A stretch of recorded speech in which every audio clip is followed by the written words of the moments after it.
तो भगवत गीता खोल लीजिए, है ना, प्रभु जी के पास नहीं है, तनुज प्रभु के पास, ठीक है। नहीं तो भगवत गीता की तो कमी नहीं है।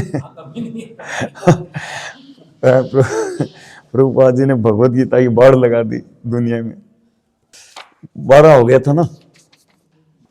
अब देखिए बहुत फेमस श्लोक है 13वां, है ना, और ये भी ना कंठस्थ करना है। तो ये दूसरे अध्याय का 7वां, 13वां, 14वां, 20वां, 22वां, फिर 40वां, और फिर मैं लिस्ट भेज दूंगा, लिस्ट भेज दूंगा।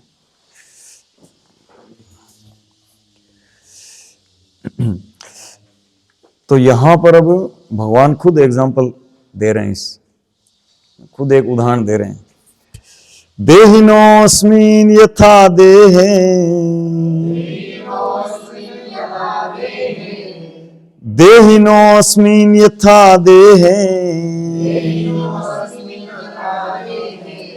कौमारं यौवनं जरा, कौमारं यौवनं जरा, तथा देहांतर प्राप्ति, तथा देहांतर प्राप्ति,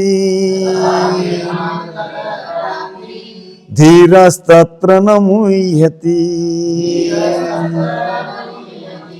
धीरस्तत्र न मुह्यति।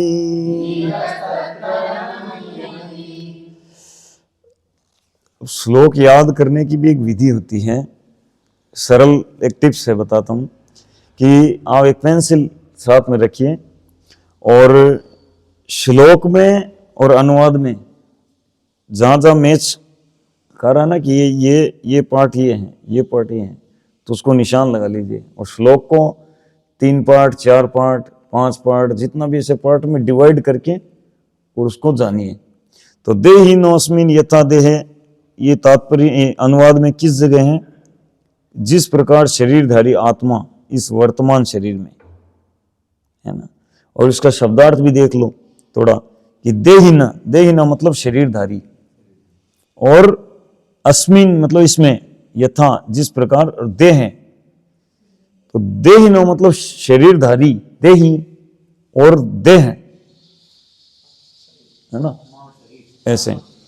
तो ये देहिनो मतलब जो पहला शब्द है देही का, जो अंदर बैठा आत्मा शरीरधारी, तो देही देह के अंदर, यानी आत्मा शरीर के अंदर, ठीक है ना।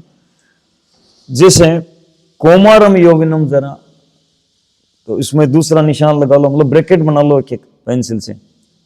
तो बाल्यावस्था से तरुणावस्था और फिर वृद्धावस्था, ये ब्रैकेट लगा लो, ऊपर वाले के एक ब्रैकेट लगा के लगा लो कि इस पार्ट का अनुवाद ये पार्ट है, ये पार्ट का ये पार्ट है।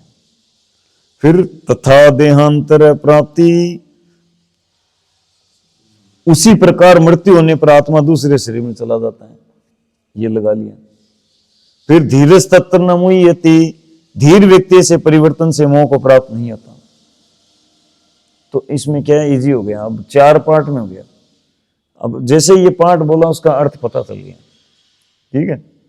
तो ऐसे करके याद कर सकते हैं, और उसमें भी शब्दों का अर्थ भी देख लेना चाहिए कि इसमें कौमारम का क्या अर्थ है, यौवनम का क्या, जरा का क्या है ना, देहांतर शब्द का क्या अर्थ है, मुह्यति का क्या अर्थ है, धीरस तत्र इनका है। तो उससे क्या है कि एक अंडरस्टैंडिंग बन जाएगी, और वो जो याद किया होगा ना, मतलब याद करना मतलब ये विचार करना, इसको विचार करना अच्छे से 5-7 मिनट इस तरह से तालमेल मिला के, बस वो जो बैठ गया ना, फिर वो जिंदगी में कभी नहीं निकलेगा। बुद्धि में एक बार कोई चीज घुस जाती है, वो लाइफ टाइम नहीं निकलती, ठीक है ना। इसमें जैसे ये श्लोक है, इसमें धीरस तत्र न मुह्यति, इसको नीचे जैसे लिखा धीर तत्र न मुह्यति, ऐसा भी पढ़ सकते हैं। धीरा है, धीरा लिखा ना, धीर तत्र न मुह्यति ऐसे भी पढ़ सकते हैं। जब वैसे ही पूरा पढ़ना चाहिए। जो श्लोक के साथ जब हम उच्चारण करते हैं तब तो उसके अनुसार ही होगा, पर हम याद करते हैं तो उस समय इसको धीर तत्र न मुह्यति। अगर वैसे पढ़े तो वो सही नहीं हुआ। उसी को ये श्लोक जो है ना, श्लोक में जो लिखा हुआ है ना, वो उसी का है। आप उसको जब फर्स्ट थोड़ा पढ़ेंगे तो यही उच्चारण आएगा, आप देखोगे। तो स्लो में ऐसा पढ़ सकते हैं? हाँ, श्लोक में सब पढ़ सकते, हाँ पढ़ के याद कर सकते, कोई दिक्कत नहीं है। ओके, तो अब भगवान ने बोलना शुरू किया था, पिछले 2 श्लोक बोल दिए। पहले श्लोक में 11 नंबर में उन्होंने बताया कि ये किसके लिए शोक कर रहे हो, है ना, जो शोक के, ये शरीर शोक करने के योग्य नहीं, इसके लिए तुम शोक कर रहे हो।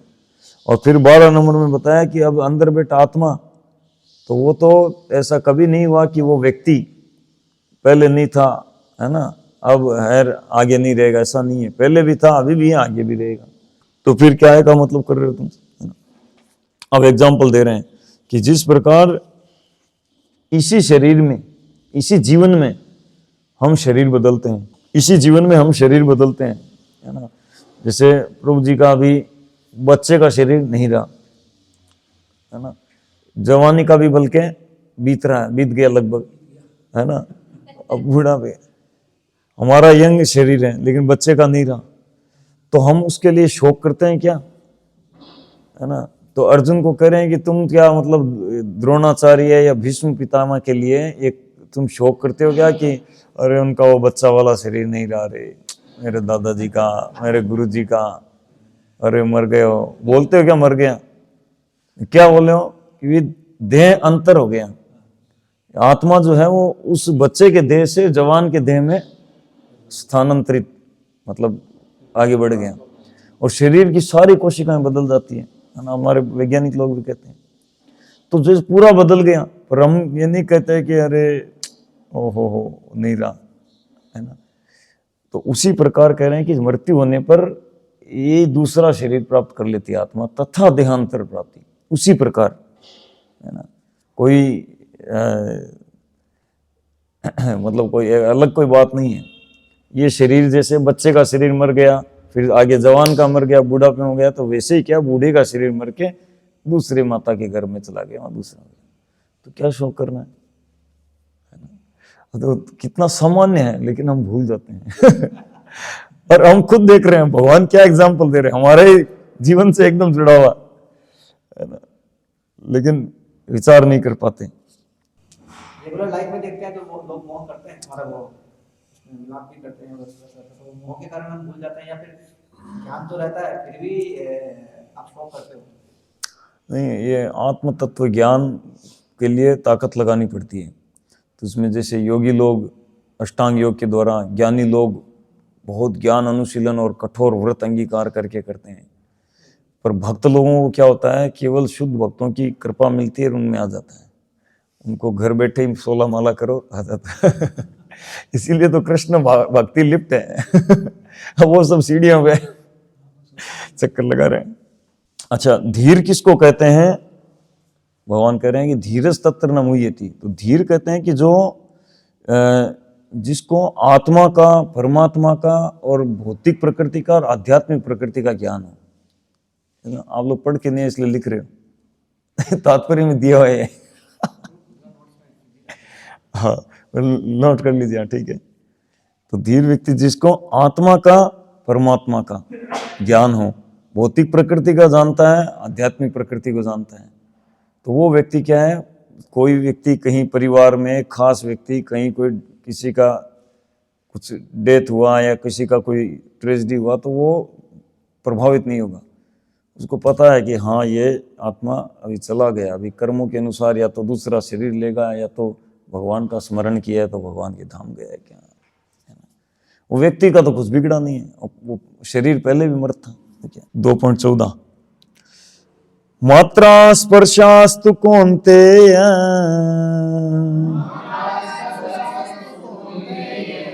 शीतोष्ण सुख दुखदा आगम पाइनो नित्य तांति तिक्षस्व भारत।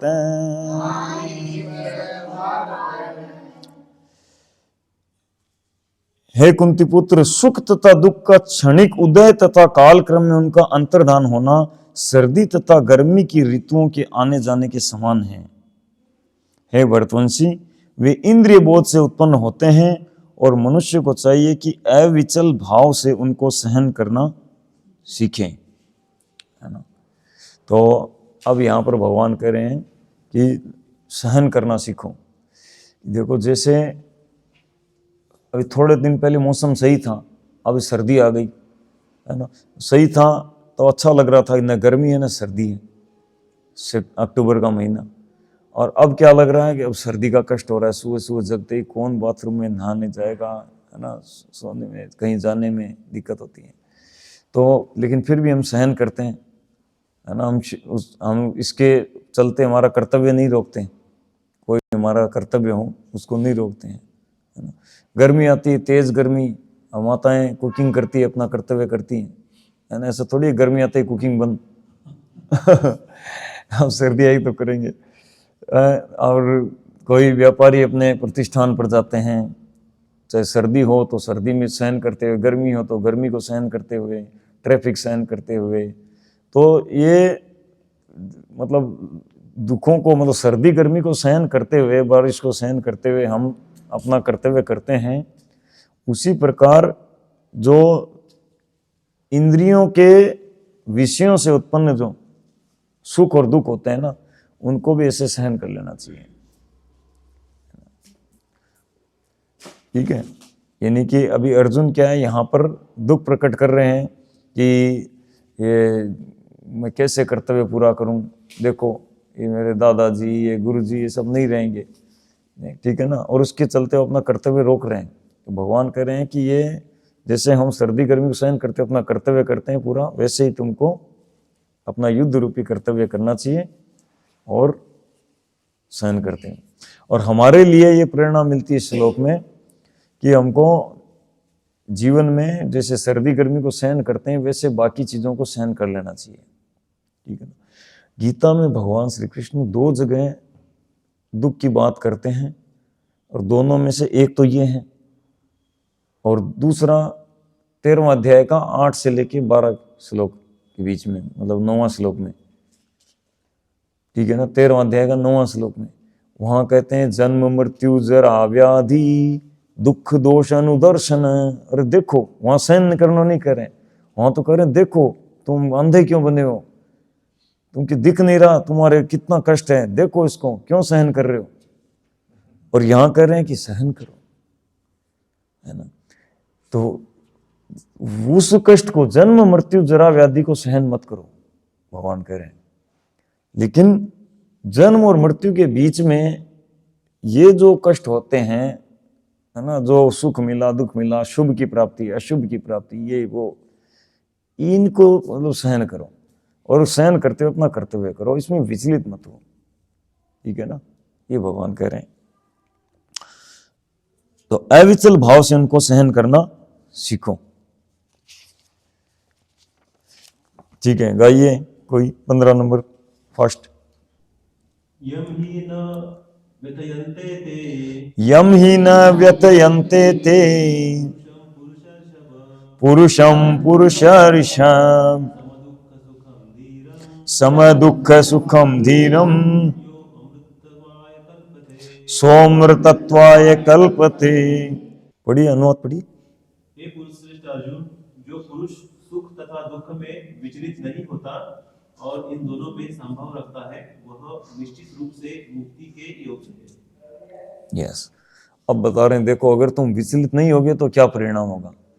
अगर हम बिना विचलित हुए अपने कर्तव्यों को करते जाएंगे तो हम मुक्ति पथ पर होंगे। यानी कि हम जीवन की जिस भी स्थिति में हैं, तो हमारे जो कर्तव्य बनते हैं उन कर्तव्यों को हमको मतलब शुभ अशुभ परिणाम को सहन करते हुए करते जाना चाहिए, ठीक है ना।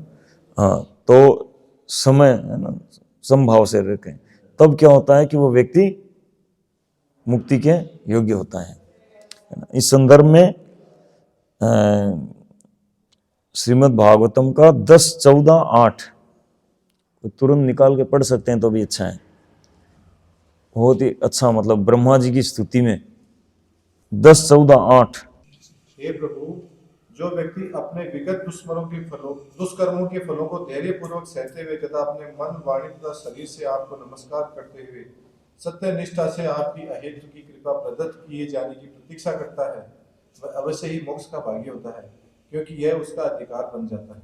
यस, तो भगवान कह रहे हैं तत्तेनुकंपा सुषुमिक्षमाणो भुंजान एवात्मक कर्तम विपाकम। ये भगवान की कृपा होगी, है ना। जैसे कई बार क्या होता है, भक्त विचलित हो जाता है कि क्या मेरे को 2 साल 4 साल 10 साल 15 साल हो गए जब करते हुए, कोई ज़्यादा फर्क नहीं लग रहा, पता नहीं भगवान मेरे पे कृपा करेंगे क्या, लगता नहीं है करेंगे, मैं बहुत इनसिग्निफिकेंट हूँ, क्या होगा।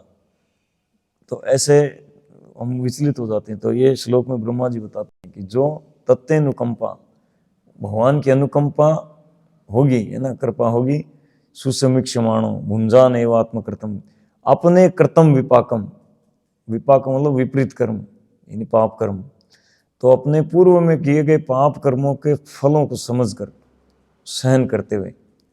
जैसे जीवन में क्या होता है, कई बार किसी भक्त के जीवन में या किसी व्यक्ति जीवन में बहुत कष्ट चलता है, लंबे टाइम चल रहा है, कईयों को नहीं होता है, कईयों को चलता है ना।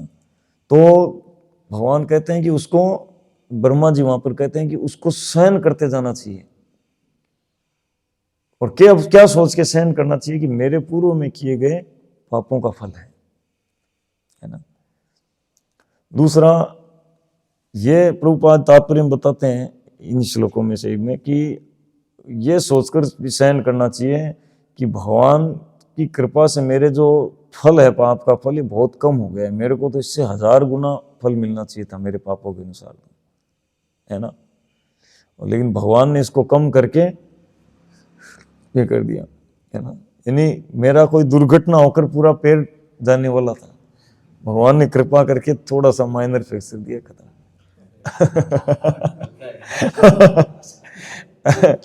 ये भावना चाहिए, ये नहीं कि मैं भक्ति कर रहा हूं, करते करते मेरा ये फ्रैक्चर क्यों दे दिया भगवान ने मेरे को, नहीं, ऐसा नहीं।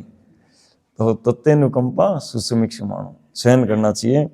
और ब्रह्मा जी कह रहे हैं कि जब कोई ऐसे सहन करते हुए उसको कुछ नहीं करना, भक्ति करते रहो, सहन करते रहो, अपना भक्ति रूपी कर्तव्य है। क्योंकि कर्तव्य, शरीर के कर्तव्य विभिन्न होते हैं, ब्राह्मण का, क्षत्रिय का, वैश्य का, शूद्र का, पत्नी का, पति का, ये तो करना ही है। लेकिन मूलतः तो हम व्यक्ति अंदर आत्मा है, आत्मा का कर्तव्य कृष्ण भावनामृत, तो कृष्ण भावनामृत के कार्यों को, आत्मा के कर्तव्यों को करते रहना चाहिए।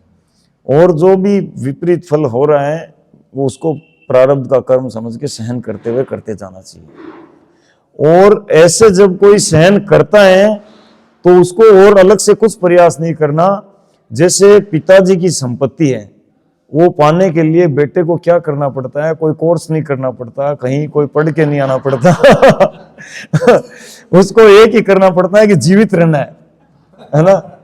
तो श्लोक में है ना, जीवित ये मुक्ति पदे सदाए भाग, तो जीवित रहता है बस खाली, तो मुक्ति पदे सदाए भाग, जीवित रहता है, पिताजी की संपत्ति अपने आप मिल जाएगी। जीवित नहीं रहा, कहीं जाके इधर उधर गिर गया, कहीं दूर दूर से चला गया, मर गया और हो गया, तो एक अलग बात है।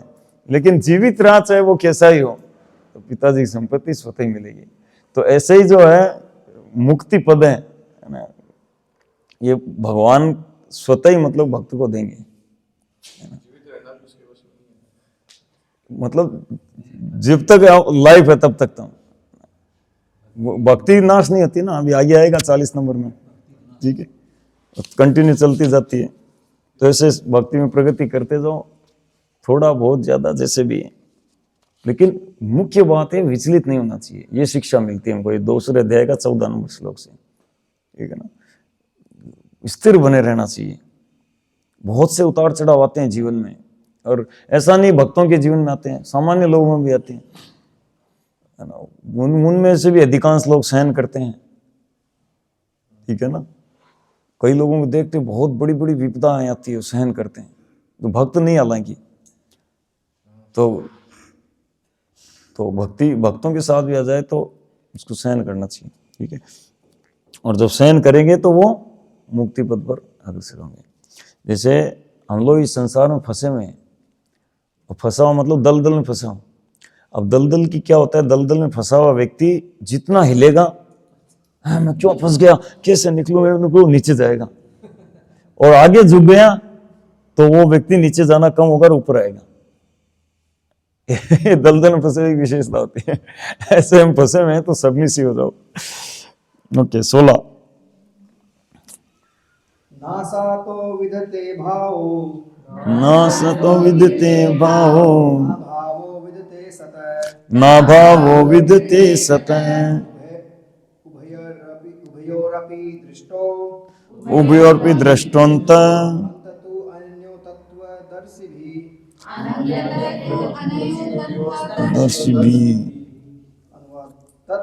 तत्वदर्शियों ने यह निष्कर्ष निकाला है कि असत भौतिक शरीर का तो कोई चिरस्थायित्व नहीं है, किंतु सत आत्मा अपरिवर्तित रहता है।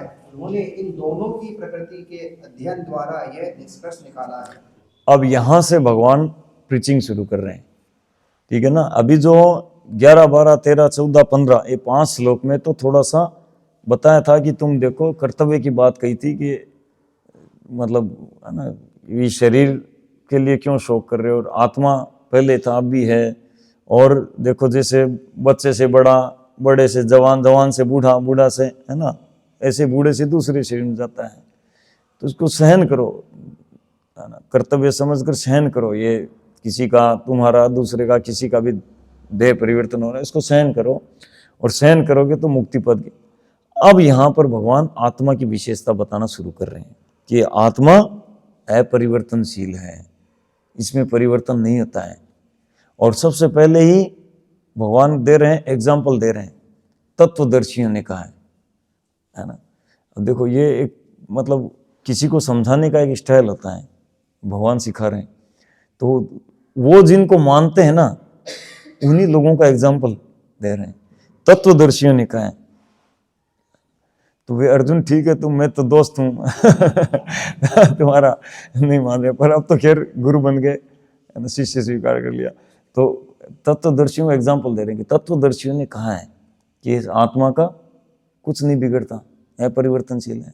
तो आत्म तत्व ज्ञान की मतलब अब यहाँ से प्रीचिंग शुरू है ना। तो जो पूरे शरीर में व्याप्त है, जो आत्मा है, उसका कुछ बिगड़ने वाला नहीं है, और शरीर है इसको कोई रख नहीं सकता, कितना ही कर लो, ठीक है।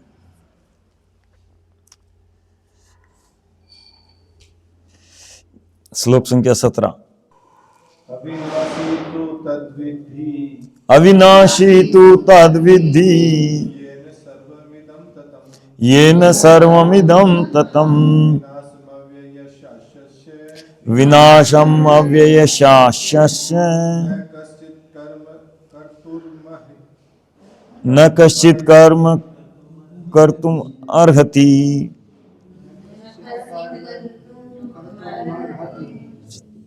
न कश्चित् कर्तुम् अर्हति, ऐसे न कश्चित् कर्तुम् अर्हति। जो सारे शरीर में व्याप्त है उसे ही तुम अविनाशी समझो।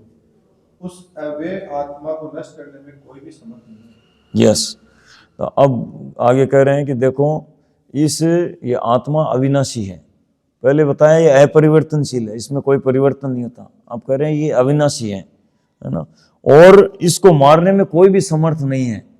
चलो तुम कहीं कह दो कि चलो अविनाशी है, लेकिन ब्रह्मास्त्र चलेंगे कोई, या यहाँ युद्ध में पता नहीं कौन से अस्त्र चले, वायु अस्त्र, अग्नि अस्त्र, उसमें तो मर ही जाएंगे, है ना।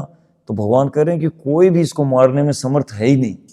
एक बार में बात कर दी, खत्म। कोई नहीं है, मतलब ब्रह्मांड के अंदर कोई भी नहीं है जो आत्मा को मार सके। यानी कि हमको, जब आत्मा की बात आती है मतलब हमारी बात, तो हमको पूरे ब्रह्मांड में कोई नहीं मार सकता, कोई भी नहीं, ब्रह्मा जी भी नहीं मार सकते है ना। कितनी आश्चर्य की बात है हैं? भगवान मारते नहीं है। भगवान कह रहे मैं पक्षपात नहीं करता, है ना। लेकिन आत्मा को, है ना, कोई नहीं मार सकता। फिर भी देखो हम फील करते हैं, लग गया, बीमार हो गया, अपमान हो गया, मर गया, ये वो करते हैं ना, तो ये हमारा मुंह है ना। ओके, तो आप लोग कितने लोग पढ़ के आए हैं? और पहले मतलब हफ्ते 2 हफ्ते में? हाँ हाँ, जो भी है। तो इसमें इस श्लोक के तात्पर्य में प्रभुपाद जी ने कई उद्धृतियां दी हैं, आत्मा की कई विशेषताएं बताई है। तो एक बताया है, माप बताया आत्मा का, देखो 2 श्लोक में है ना,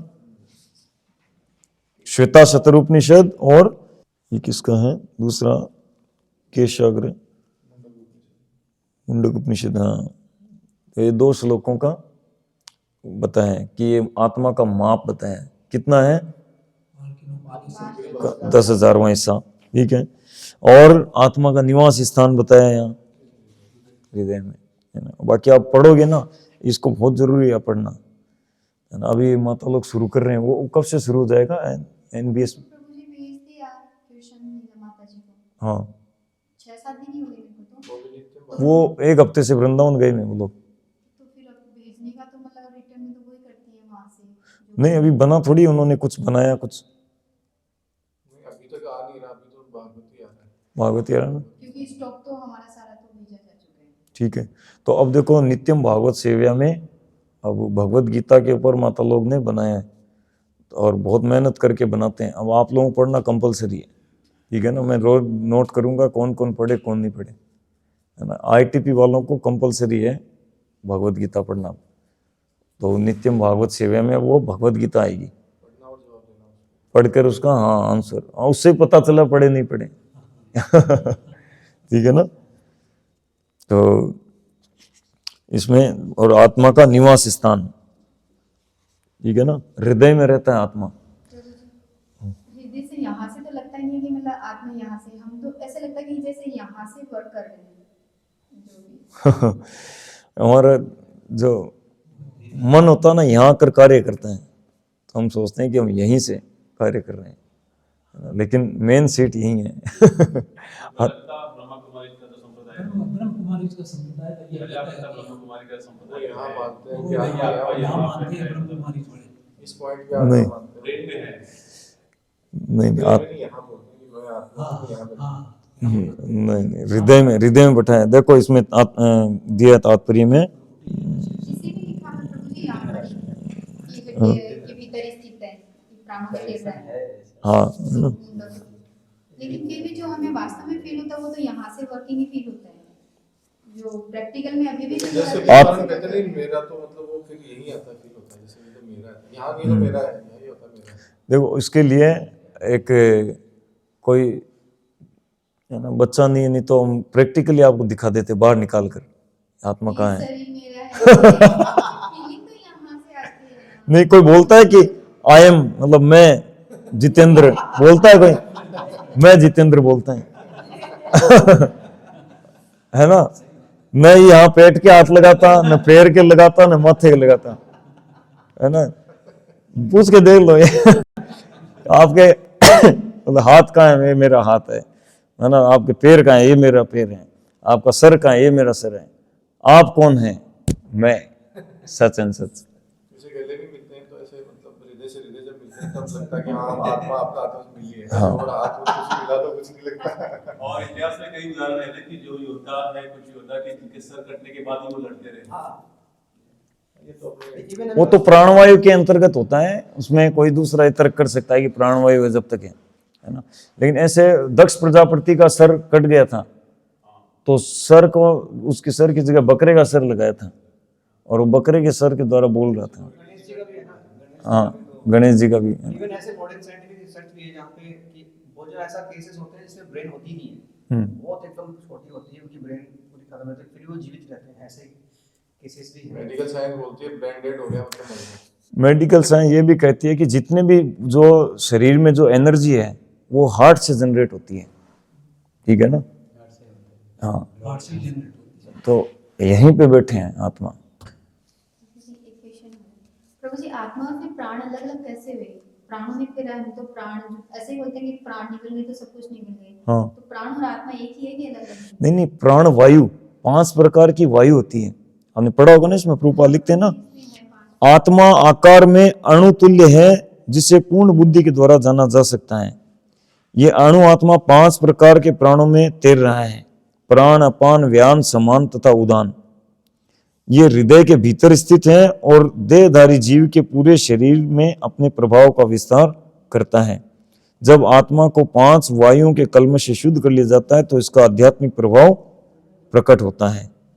तो ये मुंडक उपनिषद का 3:1-9 में दिया गया है ना। तो आत्मा हृदय में स्थित है, ठीक है। और प्राण वायु जो है वो क्या है कि शरीर के अंदर 5 प्रकार की वायु होती है, वो हमारे जो मतलब पूरे शरीर को ना वही कंट्रोल करती है। जैसे सामान्य दृष्टि में हम लोग क्या है कि कहते हैं कि तंत्रिका तंत्र कार्य करता है। जैसे हमारे को यहाँ पे कुछ गर्म लगा तो यहाँ से तुरंत सूचना जो है वो मस्तिष्क में आती है, हृदय में जाती है और फिर तुरंत आदेश देता है इसको पीछे करना है ना। गर्म लगा, गर्म लगते पीछे करना है, तो सूचना तुरंत कैसे पहुंचती है? वो जो 5 प्रकार की वायु होती है ना, वो वायु सूचना पहुंचाती है उसके माध्यम से, ठीक है ना। और वो वायु के अंतर ही आत्मा तैर रहा होता है। मतलब आत्मा जो है उन प्राण वायु की सहायता से पूरे शरीर में अपनी चेतना का विस्तार करता है। साइंस है, भागवत में भी ये वर्णन है कि वायु के द्वारा ही मतलब बॉडी का कंट्रोल होता है। तीसरे स्कंद में जहाँ परमाणु का चर्चा आती है ना, त्रस रेणु रेणु पर, है ना, ऐसे उसमें। इसलिए प्रभु जैसे हमारे शरीर के एक और से पार्ट है, मान लो जैसे बाल है, बाल के आपको यहाँ से काटोगे तो वो दर्द नहीं होगा, इसका मतलब यहाँ प्राणवायु या तो ना के बराबर है या कुछ नहीं है। हाँ। नेल्स में हो गई, बालों में हो गई, हाँ। और बहुत सारी जगह पे जो बहुत सेंसिटिव है, आपको गर्म लगेगा तो वो चेतना मतलब उस तरह से ही विस्तारित होती है प्राणवायु के वायु द्वारा। के द्वारा ही संचालित होती है। हेयर कटिंग करते हैं तो दर्द नहीं होता। हेयर तो वो तो हो गया ना, मृत हो गया ना, आगे का हिस्सा आगे का वही, आगे डेड मेटल हो गया पूरा, डेड हो गया। नीचे जड़ से कनेक्टेड है, वहाँ पे आप खींचेंगे तो पेन होगा, हाँ। वहाँ पे प्राणवायु आके रुक गई, उसके ऊपर नहीं है। हाँ, okay, any more question? Yes. जैसे आदमी शरीर छोड़ देता है तो आत्मा के रूप में जाता है, तो पिछले जन्म का ये सब जो भी है, कितना जन्म हुआ, कितना बदल, ऐसा वो सब पता चलता है शरीर छोड़ने के बाद? शरीर छोड़ने के बाद आत्मा को नहीं, वो उनको पता रहता है, उनके पास रहता है इसके अंदर है ना। ये रहता हमारे हृदय में ही है। इस शरीर के अंदर एक सूक्ष्म शरीर है, तो जब हमारा जब देह त्याग होता है तो इस स्थूल शरीर यहाँ रहता है, सूक्ष्म शरीर को निकाल देते हैं बाहर, उस सूक्ष्म शरीर के अंदर आत्मा बैठा है, ठीक है ना, और परमात्मा भी साथ में रहते हैं। तो वो सूक्ष्म शरीर जो है ना, उसके मतलब वो आत्मा का जो चारों ओर सूक्ष्म शरीर का जो आवरण है उसके उसमें पूरा वो रहता है। यानी आत्मा के दूसरी तरफ से सूक्ष्म शरीर के जो हृदय है ना, उसमें सारा का सारा डेटा रहता है। तो आत्मा के साथ सूक्ष्म शरीर ढका रहता है, आत्मा को ढक लेता है मन, बुद्धि और अहंकार। तो ये मतलब मन बुद्धि और अहंकार का कौन सा स्थान है? वही हृदय में रहते हैं और उसी जगह उसको रखते हैं कि वो सारा एक साथ निकलता है, या फिर पूरा व्यक्ति के रूप में ही है जैसे हम हैं, व्यक्ति के रूप में ही है, उसी हिसाब से जैसे पढ़े हैं वैसे उसको पूरे को निकाल के ले जाते हैं। सूक्ष्म शरीर जो होता है ना, उसके अनुसार स्थूल शरीर रूप लेता है, ठीक है। यानी सूक्ष्म शरीर हमारा जैसा है ना, जितना वो विस्तार है ना उसका, उसके अनुसार स्थूल शरीर विस्तार पाता है। हाँ, तो हाइट का कोई फर्क, वो अलग चीज होगी ना, हाइट वाला वेट थोड़ी होता है इसमें, उसी हिसाब से। हाँ, उसका सूक्ष्म शरीर का यहाँ तक एकदम नख से शिख तक विस्तार होता है। ऐसा नहीं कि सूक्ष्म शरीर इतना सा है, इतना सा है, इतना सा मन बुद्धि अहंकार, ऐसा नहीं है। फॉल्स ईगो मतलब पूरी बॉडी को अपना समझना। तो फिर जैसे कहीं की हाइट कम है, इसका मतलब उसका शरीर भी इतना ही था क्या? हाँ, उसका सूक्ष्म शरीर उतना ही है। चींटी का या कोई दूसरी जानवर में उसका उतना ही सूक्ष्म शरीर रहता है। हाँ, जी, कभी-कभी वो अर्थवर्म जैसे कृमि रहते हैं, अर्थवर्म, हाँ क्या अर्थवर्म जैसा कृमि रहता है ना, स्प्लिंटर आता है ऐसा, उसको अगर बीच में काटा जाए हाँ। उसमें 2 टुकड़े हो जाते हैं, हाँ, तो वो दोनों टुकड़े फिर से चलने लगते हैं।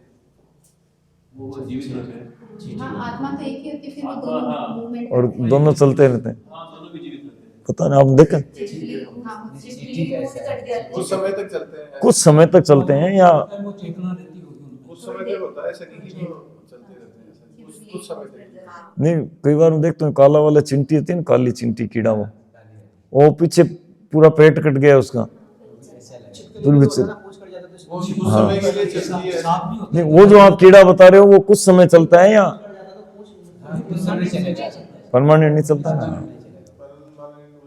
नहीं परमानेंट होने के बाद जैसे आपने उसकी बोला कि चिट्ठी वो परमात्मा भी 2 आत्मा के साथ होती है जब वो अपना शरीर जैसे सांप भी लाता है यदि आत्मा को नरक जाना वो होगा रहता तो है, क्या उसमें परमात्मा consciousness आत्मा के रहती है। साथ नरक जाएगा? हाँ, जाते हैं ना। परमात्मा को भी जाना पड़ता तो है। परमात्मा तो सब जगह ऐसे व्याप्त हैं। माता जी का क्वेश्चन है कि परमात्मा साथ में रहते हैं, तो जब आत्मा नरक जाता है तो परमात्मा साथ में जाते हैं। तो परमात्मा इस तरह से व्याप्त हैं पूरे संसार में, जैसे यहाँ पर मान लो एक मिरर रखा हुआ है, या समझ लो एक घड़े में पानी रखा हुआ है, उसमें सूर्य को देखते हैं हम, और यहाँ से 500 किलोमीटर दूर घड़े में पानी रखा है, उसमें भी सूर्य दिखता है। तो दोनों में जो सूर्य है वो अलग अलग है, एक ही है? एक ही है ना, इतना दूर है फिर भी। तो इसी तरह क्या है, वो एक ही परमात्मा है, वो सबके हृदय में एक साथ व्याप्त रहते हैं, है ना। उसीलिए उनका नाम है वासुदेव, वो सब जगह व्याप्त रहते हैं। प्रभु जी, लेकिन नरक में आत्मा जो दुख भोगती थी वो परमात्मा को भी फील थोड़ी ना- परमात्मा उस समय जब उसको यातना दे पहनाते हैं, उस समय परमात्मा निकल के अलग हो जाते हैं। तो वो तो आत्मा को तो उस समय भी दर्द है, लेकिन- लेकिन यात्रा शरीर होता है, उसको दर्द होता है। परमात्मा को तो उन चीजों से कुछ है ही नहीं। आत्मा को तो कोई दर्द नहीं होता है। भौतिक प्रकृति विष्णु तत्व को छू भी नहीं सकती,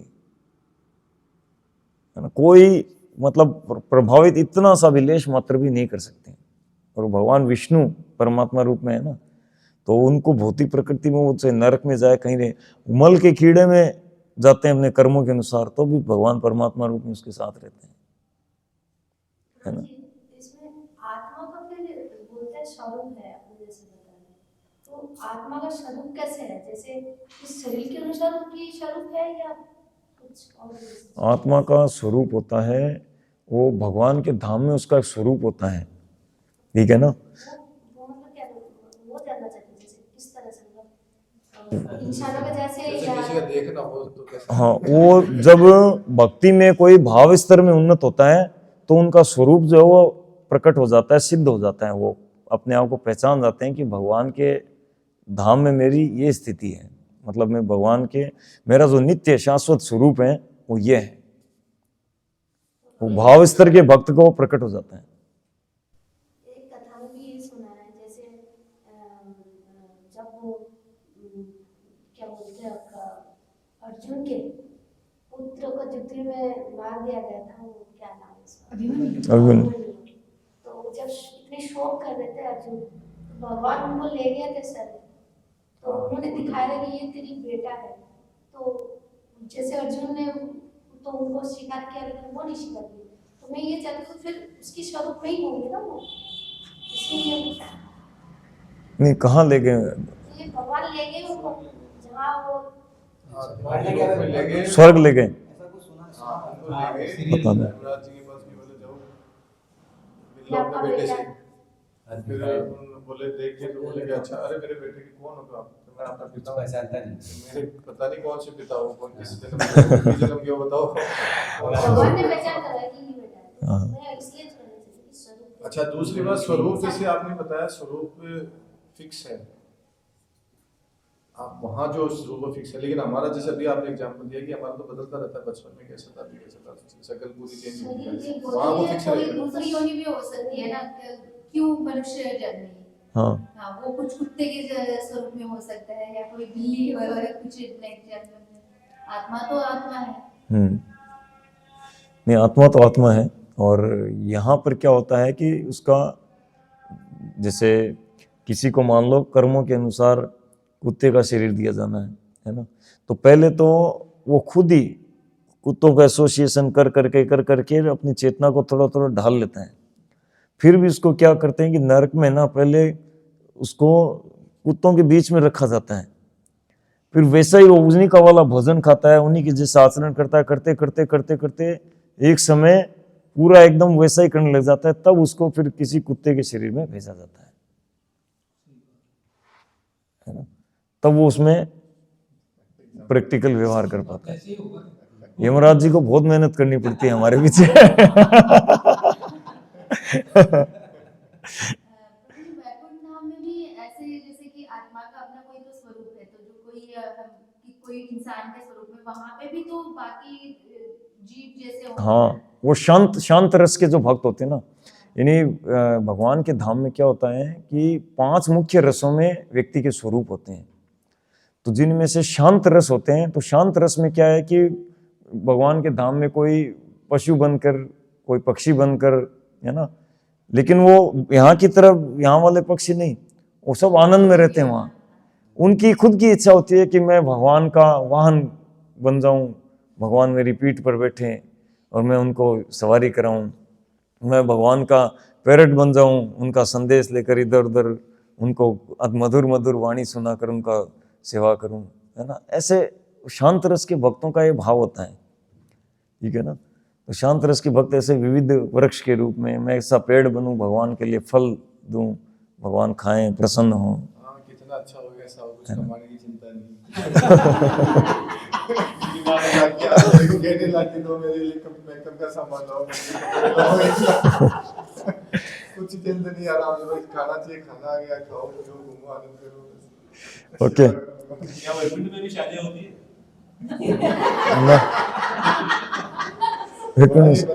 वहाँ चेंज, मतलब वहां पर परिवर्तन नहीं होता, वहां पे सब जवान रहते हैं हमेशा। और भागवतम में वर्णन आया कि वहां पर भी स्त्री पुरुष जो है साथ में घूमते हैं, विमानों में घूमते हैं, सबके अपने अपने विमान है, बहुत हाई क्लास विमान है ना। यहाँ ब्रह्मा जी का विमान उसके आगे कुछ नहीं है, मतलब क्षण भर में वो अरबों खरबों किलोमीटर दूर के प्लेनेट में 1 सेकंड में पहुंच जाते हैं, और इतने हाई क्लास का होता है ना। यानी यहाँ पर सबसे टॉप का जो इस ब्रह्मांड में विमान होता है वो होता है कामगम, यानी कि जो मन से चलता है, मन में जैसा सोचो वैसा। और वहां पर जो विमान होता है वो विमान खुद एक पर्सनालिटी जैसा होता है, वो डिसाइड कर लेता है, आर्टिफिशियल इंटेलिजेंट कि अब सर को इधर जाना है, तो हाँ, तो अपने आप ले चलता है। ऐसा आध्यात्मिक बहुत हाई, मतलब हम सोच नहीं सकते इतना वहां पर हैप्पीनेस है, ठीक है ना। लेकिन वो सब क्या है, भगवान के अनुगत्य में है। बोझ भाव करते ही, यहाँ बोझ भाव जब तक है हम जा नहीं सकते, ठीक है ना। दास भाव में रहेंगे तो है। लेकिन भगवान क्या करते हैं, भगवान को भक्त कहता है कि प्रभु आप स्वामी, मैं दास। भगवान कहते हैं नहीं, तुम स्वामी हो, मैं दास हूं तुम्हारा। ऐसा प्रेम का आदान प्रदान होता है जिसको कोई कल्पना नहीं कर सकता। यहाँ ये है भगवत धाम, है ना। जो मतलब मैंने एक जगह पे सुना था इस्कॉन के प्रोविंस से कि जैसे कि अभी मूर्ति जगत में जब पति पत्नी के बीच में रूठना, मनाना, गुस्सा होना, ये सब चलता है, वहाँ पे भी वैसा होता है। हाँ, होता है। बात से वहाँ पे भी छिड़का नहीं है।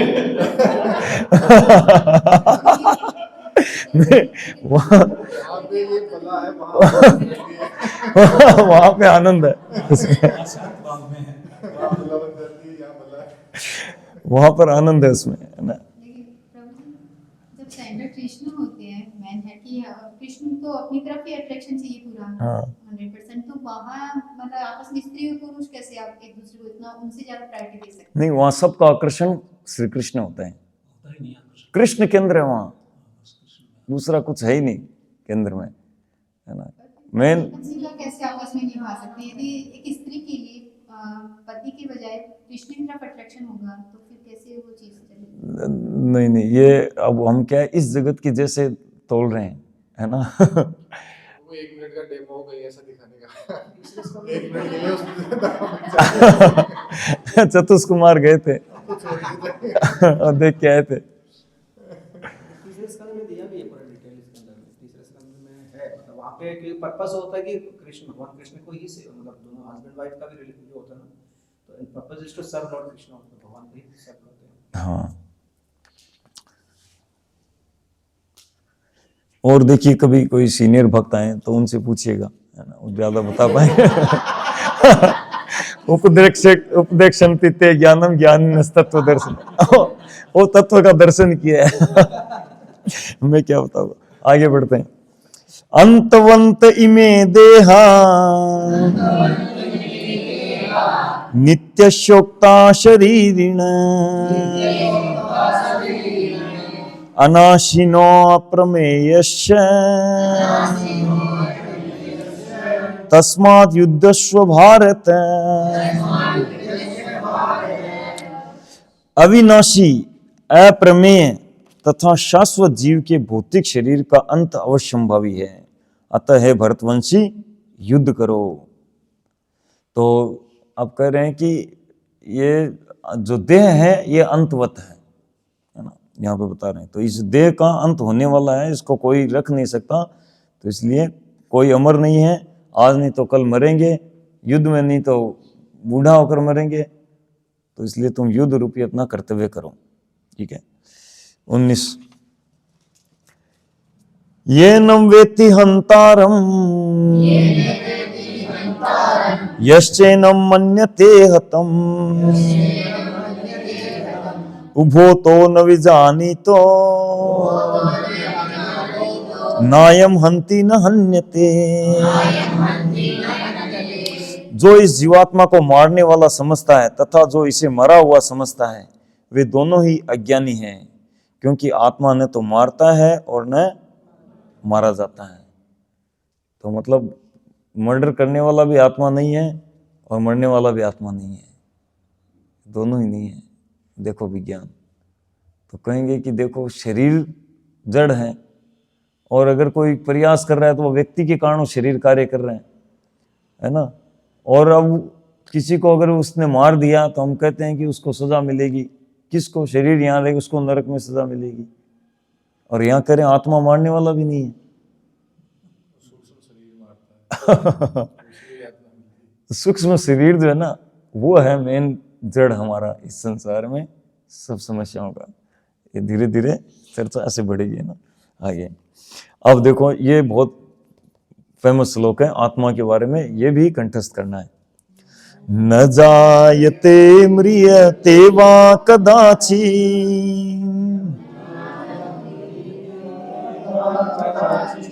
नायं भूत्वा भविता वा न भूय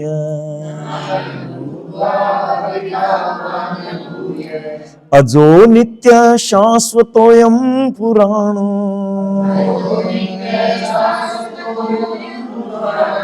न हन्यते हन्यमाने शरीरे।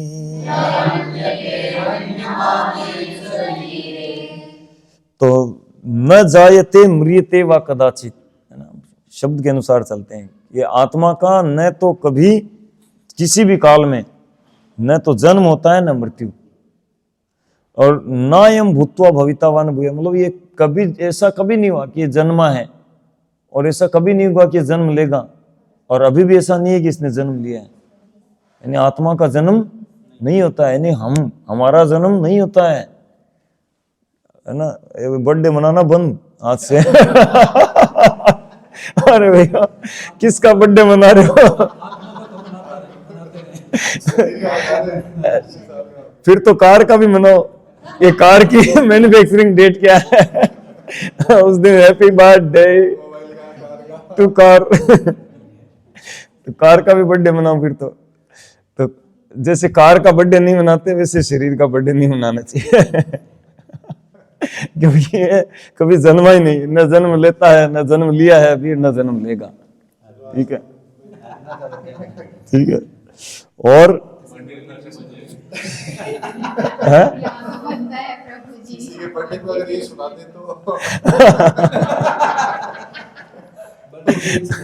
इसलिए ये अलग से किया ना, भक्ति वृक्ष से थोड़ा अलग से। जो नहीं समझते वो नहीं आ पाए, जो समझते हो इसमें। बर्थडे भूल गए तो चिंता नहीं। अगर भूल भी गए तो तुम्हें याद नहीं रखा। माइक का बर्थडे भूल भी गए तो चिंता नहीं। हाँ, मैं ये बोल रहा हूँ कि ये शास्त्र में बर्थडे का कुछ ऐसा दिया है क्या, मतलब बर्थडे मनाने? जन्मदिन का नहीं यहाँ पे बता रहे ना कि आत्मा कभी जन्मा ही नहीं और तम आत्मा है। तो अभी यहाँ की चर्चा के अनुसार बात करते हैं, है ना? और अजो नित्य शाश्वतो एवं पुराणो, ये अजो मतलब अजन्मा है, नित्य है, शाश्वत है और पुरातन है, मतलब इसकी कोई भी नहीं बता सकता कब आत्मा का मतलब क्रिएशन हुआ, है ना? इतना पुरातन, क्योंकि ब्रह्मा जी की 2 बार ब्रह्मा जी चुटकी बजाए 1 सेकंड में, 2 बार चुटकी बजाएगा व्यक्ति, इतने में यहाँ 1 लाख साल बीतते हैं। तो उनका एक जीवन में यहाँ कितने 311,04,000 वर्ष बीतते हैं। तो हमारे करोड़ों जन्म, मतलब असंख्य करोड़ जन्म एक ब्रह्मा जी के काल में। और ऐसे ब्रह्मा जी महाविष्णु श्वास छोड़ते हैं और करोड़ों ब्रह्मा जी ब्रह्मांड के साथ पैदा होते हैं, वापिस सांस लिया अंदर, फिर सांस छोड़ा, क्रिएशन, फिर अंदर। लेकिन हमारी सांस तो और उनकी सांस करोड़ों सालों की है। तो हमारा इस दृष्टि से देखो कि हमारे कितने करोड़ मल्टीप्लाई करोड़, तो भी अंत नहीं आएगा, इतने हमारे जन्म हो चुके हैं, है ना? और अब विचार करिए कि हम एक एक जन्म में कितना मतलब कष्ट पाए हैं, तो इस दृष्टि से कितना मतलब हमारा का कष्ट मिला है अब तक, है ना? याद तो रहता नहीं तो कैसे चाहे, ये भगवान कृपा करते हैं, भुला देते हैं, है ना? याद रहे तो ठीक है ना? पागल हो जाए। तो 15वां अध्याय के उसमें 7 नंबर श्लोक में कहते हैं भगवान कि ये मेरा अंश है ना, ये मन और 6 इंद्रियों से घोर संघर्ष कर रहा है अनंत काल से। ओके, और ये शाश्वत एवं पुराणो न हन्यते हन्य माने शरीर, शरीर के मारे जाने पर ये मारा नहीं जाता। तो इसमें देखिए तात्पर्य में 6 परिवर्तन बताए शरीर के, है ना? शरीर जो है 6 परिवर्तन से गुजरता है। कौन से? कुमार से युवावस्था, बाल्यावस्था से जन्म के बाद में बाल्यावस्था, वृद्धि, और याद करो, बताया था ना भक्ति वृक्ष में, तो पढ़ के नहीं है आप लोग, है ना? इसमें दिया प्रभुपाद जी ने तात्पर्य। देखो 6 परिवर्तन को याद करो, कैसे है? पहला और लास्ट, जन्म लेता है और मरता है, यानी शरीर जो है उत्पन्न होता है और विनष्ट होता है। जन्म मरण नहीं बोलेंगे, क्योंकि न तो आत्मा का जन्म होता है और न शरीर का होता है, ये उत्पन्न होता है और विनष्ट होता है। भगवान कपिल बताते हैं भागवतम के 33 स्कंद में कि प्रारब्ध जो होते हैं ना हमारे कर्म, उसकी शुरुआत को ही जन्म कहते हैं, और प्रारब्ध के जो एंड होता है उसको मृत्यु कहते हैं, ठीक है ना? तो 6 परिवर्तन क्या है? पहला और आखिरी, उत्पन्न होता है और मरता है। दूसरा और सेकंड लास्ट, वो क्या है? बढ़ता है और वो घटता है। तो ये तो 4 सरल है, याद हो ही गए। यानी उत्पन्न होता है, बढ़ता है, क्षीण होता है, घटता है। अब खाली 2 याद करने हैं, वो क्या है? ठहरता है और बाय प्रोडक्ट उत्पन्न करता है ना? संतान उत्पन्न करता है। तो ये 6 परिवर्तन शरीर के होते हैं, लेकिन आत्मा स्थिर रहता है हमेशा, आत्मा को कोई परिवर्तन नहीं आता, ठीक है ना? अब दूसरा, आत्मा की पहचान, है ना? तो पूछ ले भी आत्मा है तो कैसे पहचान है? चेतना के द्वारा। तो मतलब चेतना से आत्मा की पहचान है, ठीक है ना? नाड़ देखते हैं, नाड़ नहीं चल रही, हार्ट बीट नहीं चल रही, है ना? और क्या वो आजकल, हाँ वो ECG वाला वो नहीं चल रहा, तो मतलब डेड मतलब हमारे, उनकी नज़र में डेड, हमारी नज़र में क्या हो कि वो शरीर और आत्मा जो है शरीर को छोड़ के चला गया। तो चेतना आत्मा की पहचान है, ठीक है? तो यहाँ पर अब ये 5 श्लोक प्रीचिंग कर दिए। अब भगवान कह रहे हैं जब बच्चा माता के गर्भ में होता है तब उसको कैसे ये करे कि वो भी एक दूसरी आत्मा उसमें बस गई, दो आत्मा एक शरीर में है। हाँ, तो उसका जो शरीर है उसमें भी 2 आत्मा है, एक तो जीवात्मा और एक परमात्मा। परसों एक हमारे उस ये है हमारे एक शरीर में दूसरी एक आत्मा व्याप्त दूसरा, हाँ दूसरा शरीर आ गया ना, शरीर को लेकर ही वो आत्मा। हाँ, तो एक शरीर में दो आत्मा। हाँ अभी हमारे 6-7 दिन पहले 2 क्यों 3 हो सकते हैं, 4 हो सकते हैं, हाँ, मल्टी। अब तो क्या 10-11 हुए थे तो एग्जाम्पल अलग है। हाँ अभी हमारे जो सीए थे 2-3 दिन पहले वो आए थे, तो वो कह रहे थे कि मेरी सासू माँ है वो एक्सपायर हो गई थी, तो वो पूरा टेस्ट करा डॉक्टर ने, सारा पूरा मॉनिटर नाम से ब्रेन डेड वगैरह सारा लेकर आ गए, और अंतिम संस्कार के लिए जैसे ले जा रहे थे वहाँ पे उस समय वो ले जा ही रहे हैं, तो वो उनकी बेटियाँ और माँ ये वो ऐसे करते हैं जनरली बिलो 100 किलो, उससे वापस इतना आ गई जिंदा हो गई हो गई कि तुमने तो सारा टेस्ट, बोले ये कैसे हो सकता है, संभव है? बोले सारे रिजल्ट देखो बरेड़ा कहीं पर उठ कायदा है। और वो जो आए थे अभी देखा था मुरलीपुरा में हेमंत जी हैं, हेमंत जी, हाँ हेमंत जी वो वहाँ से वापस आ गए कई घंटे बाद हो तो पैर का दिया वो पूरा उसका खुल गया, पूरा ताबूत ही खुल गया, जब कभी हाँ थोड़े से फिट करते हैं उसको, वो पूरा खुल गया। हमारे गाँव में बहुत जैसा हाँ होता है ऐसा। फिर भी हम इसको इग्नोर करते हैं, ठीक है। ओके, अब 21 नंबर, वेदा विनाशिनम नित्यम येनम अजमव्ययम् कथम स पुरुष पार्थ कम घातयति हंतिकम। हे पार्थ, जो व्यक्ति ये जानता है कि आत्मा अविनाशी है, अजन्मा, शाश्वत तथा अव्यय है, वह भला किसी को कैसे मार सकता है या मरवा सकता है। तो अब ये 5 श्लोक में आत्म तत्व ज्ञान देके, और अब भगवान कह रहे हैं कि अब बताओ कि जो अविनाशी आत्मा है, समझ गए ना अब तो अर्जुन, हमारे लिए कह रहे हैं अब तो समझ गए ना आत्मा अविनाशी है, तो अब क्या है, इल्जाम लगाना बंद करो, इसने मारा, इसको लगा, इसने इसके कहने पर ये हुआ, एक कर सब बंद करो, है ना। इतने डिटेलिंग में थोड़ी समझाई थी तो श्लोक समझाया इसके लिए। हाँ अर्जुन है ना, वो समझ जाते हैं, वो तो समझा इशारा समझ जाते हैं वो। जैसे रूप गोस्वामी भगवान चैतन्य महाप्रभु का मन को समझ जाते थे, स्वरूप दामोदर और रूप गोस्वामी, ये भगवान चैतन्य महाप्रभु के मन में क्या चल रहा है वो जान लेते थे, ठीक है। तो उसी प्रकार तो अब हाँ पढ़िए ना एक बार 21 का मैं थोड़ा, है ना, तो यहां पर हमको थोड़ा सा डिस्कशन करना चाहिए ये, लेकिन इस पूरा आत्म तत्व ज्ञान देना, ये देखिए दूसरे अध्याय का 11 नंबर श्लोक से 30 नंबर श्लोक तक आत्म तत्व ज्ञान है, ठीक है ना। और इसको पूरा करके फिर हम एक चर्चा करेंगे, है ना। आज वैसे ऑलरेडी ग्रुप डिस्कशन हो चुका है, तो हाँ 22 नंबर श्लोक बोलिए।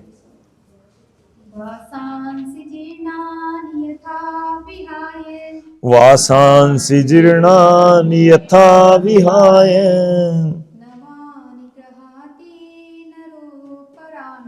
नवानि गृह्णाति नरोपराणि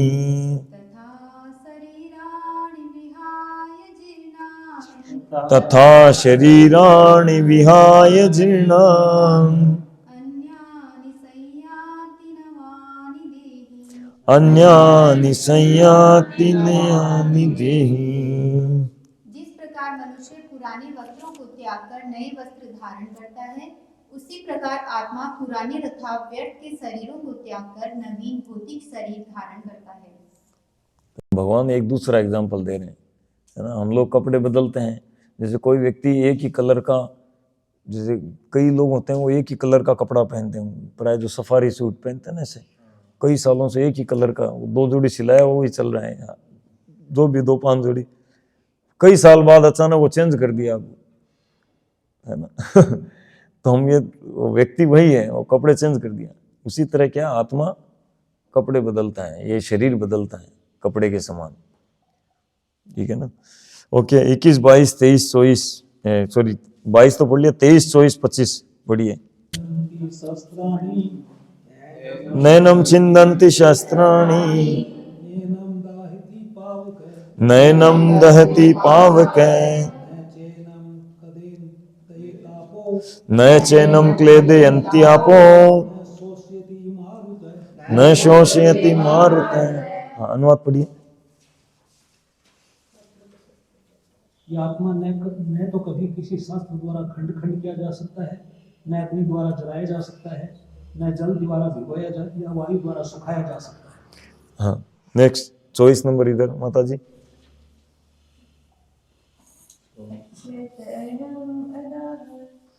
अच्छेद्यायम अदाह्य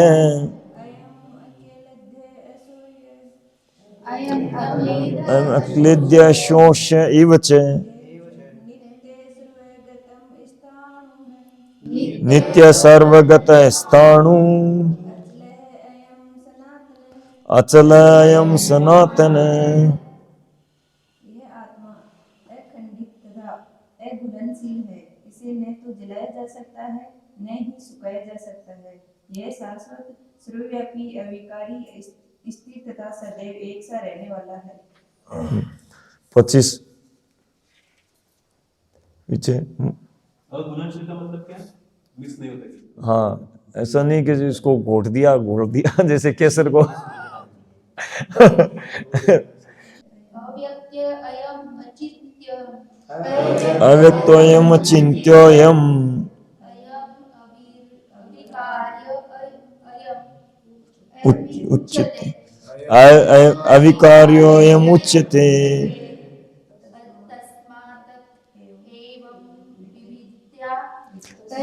तस्मादेवं विदित्वेन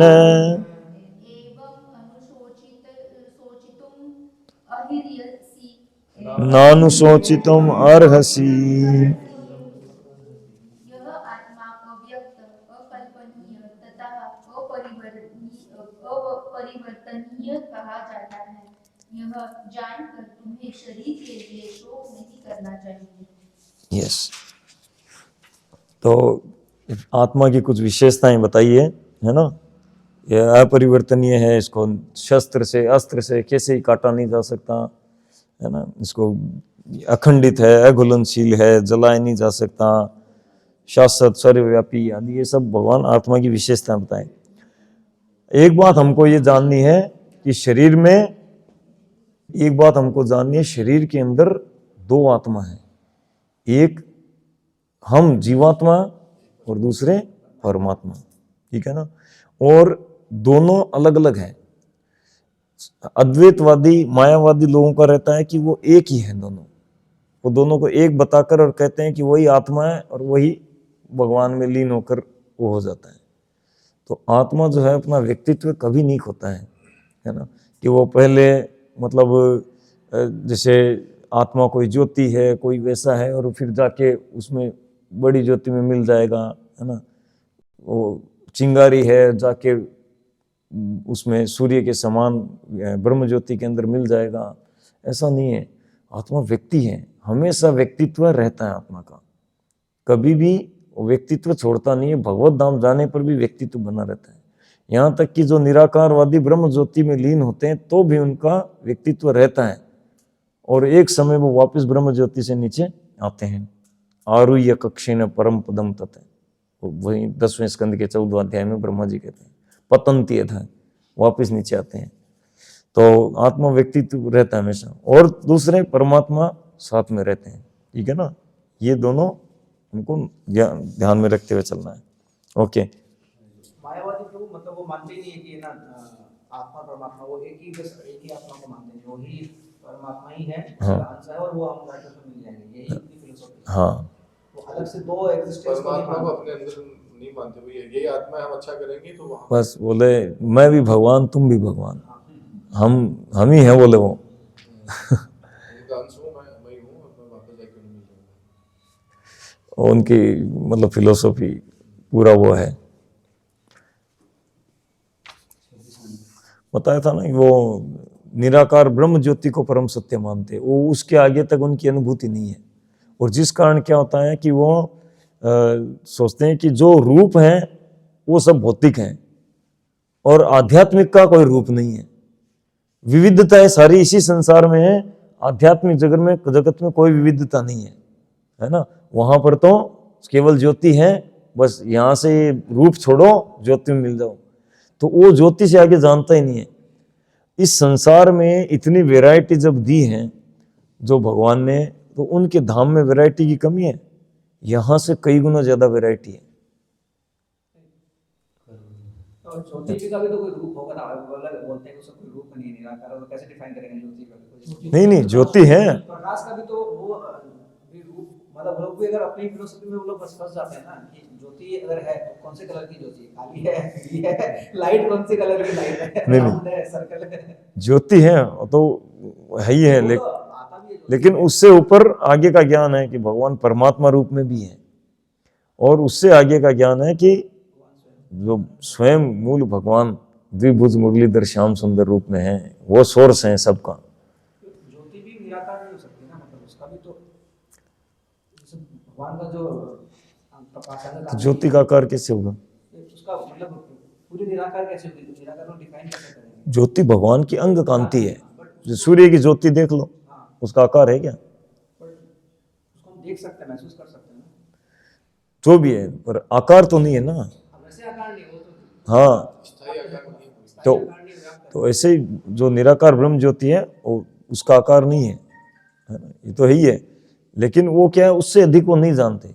इसके कारण वो सोचते हैं कि वही परम सत्य है, और ये यहाँ पर मतलब वहाँ और कोई रूप नहीं है, ठीक है ना। वो कहते हैं कि परम सत्य वो बिखर गया है ना, ये उनका मतलब वो है। जबकि ईशोपनिषद में कहा गया है ना, ओम पूर्णमदः पूर्णमिदं पूर्णात् पूर्णमुदच्यते पूर्णस्य पूर्णमादाय पूर्णमेव अवशिष्यते। अनेक पूर्ण इकाइयां निकलने के बाद भी पूर्ण पूर्ण ही बना रहता है। यही तो आध्यात्मिक भगवान के मतलब वही आध्यात्मिक प्रकृति है। कितनी अनेक इकाइयां निकल जाओ फिर वो बने रहते हैं। पर इसको प्रभुपाद जी जब भी ये बात आती, प्रभुपाद बताते हैं कि ये अचिंत्य है, हम इसको चिंतन करके नहीं समझ पाएंगे, ठीक है ना। ये भक्ति के द्वारा समझ में आएगा, इनकंसीवेबल है, इस भौतिक बुद्धि से नहीं समझ पाएंगे। मायावादी इसीलिए तो समझ नहीं पाते, वो इस भौतिक बुद्धि के द्वारा समझने का प्रयास करते हैं। तो ब्रह्मा जी उस श्लोक में कहते हैं कि वो पतंती अधय क्यों होते हैं? क्योंकि अविशुद्ध बुद्ध है, उनकी बुद्धि जो है वो शुद्ध नहीं है, अविशुद्ध बुद्ध है। इसके कारण वो वापस भक्त्या माम अभिजानाति, उस लेवल तक जाएगी तब समझ में आएगा। हाँ, वो जितना हम भक्ति में आगे बढ़ेंगे तो भगवान संबंधित ज्ञान हम हर हफ्ते बढ़ते हैं आगे। हर हफ्ते हम भक्ति में प्रगत होते हैं। जितनी मात्रा में जो आचार्यों के आदेश पालन करेंगे, दृढ़ता से नाम जप करेंगे, प्रगत होते हैं। और धीरे धीरे हमको थोड़ा कृष्ण संबंधित ज्ञान हमको अंदर घुसता है, ठीक है ना। और घुसते एक दिन पूरा आ जाएगा, है ना। हाँ, मुझे हम लोग जैसे कि अभी भी जो चर्चा हो रही थी वो आत्मा की हो रही थी। अभी हमने देखा कि आत्मा के दो प्रकार है, जैसे कि जीवात्मा और परमात्मा। तो अभी इनका जैसे कि कैसे उसको रिडिफाइन करें कि आत्मा जीवात्मा क्या है और परमात्मा क्या है, हमारे बीच में जो आत्मा है उसका मतलब रिडिफाइन मतलब कैसे डिफाइन? तो मतलब क्या है कि आत्मा और परमात्मा को अलग अलग कैसे करेंगे, कुछ हाँ, नहीं। तो उनका कर्तव्य क्या है? अभी तक हम लोगों ने जैसे कि श्लोक नंबर 11 से 20 तक जैसे पढ़ते आ रहे हैं, वो आत्मा की डेफिनेशन सिंगल आत्मा सोच के हम लोग समझते हैं। परमात्मा के बारे में 13वां अध्याय में परमात्मा के बारे में बताया जाएगा, ठीक है। और 13वां अध्याय और 13, 14, 15 जो है ना, उनमें इन चीज का आएगा। 15वां अध्याय में भी आएगा। तो वो तो भगवान कृष्ण के बारे में है, ये जो अध्याय है 13-14।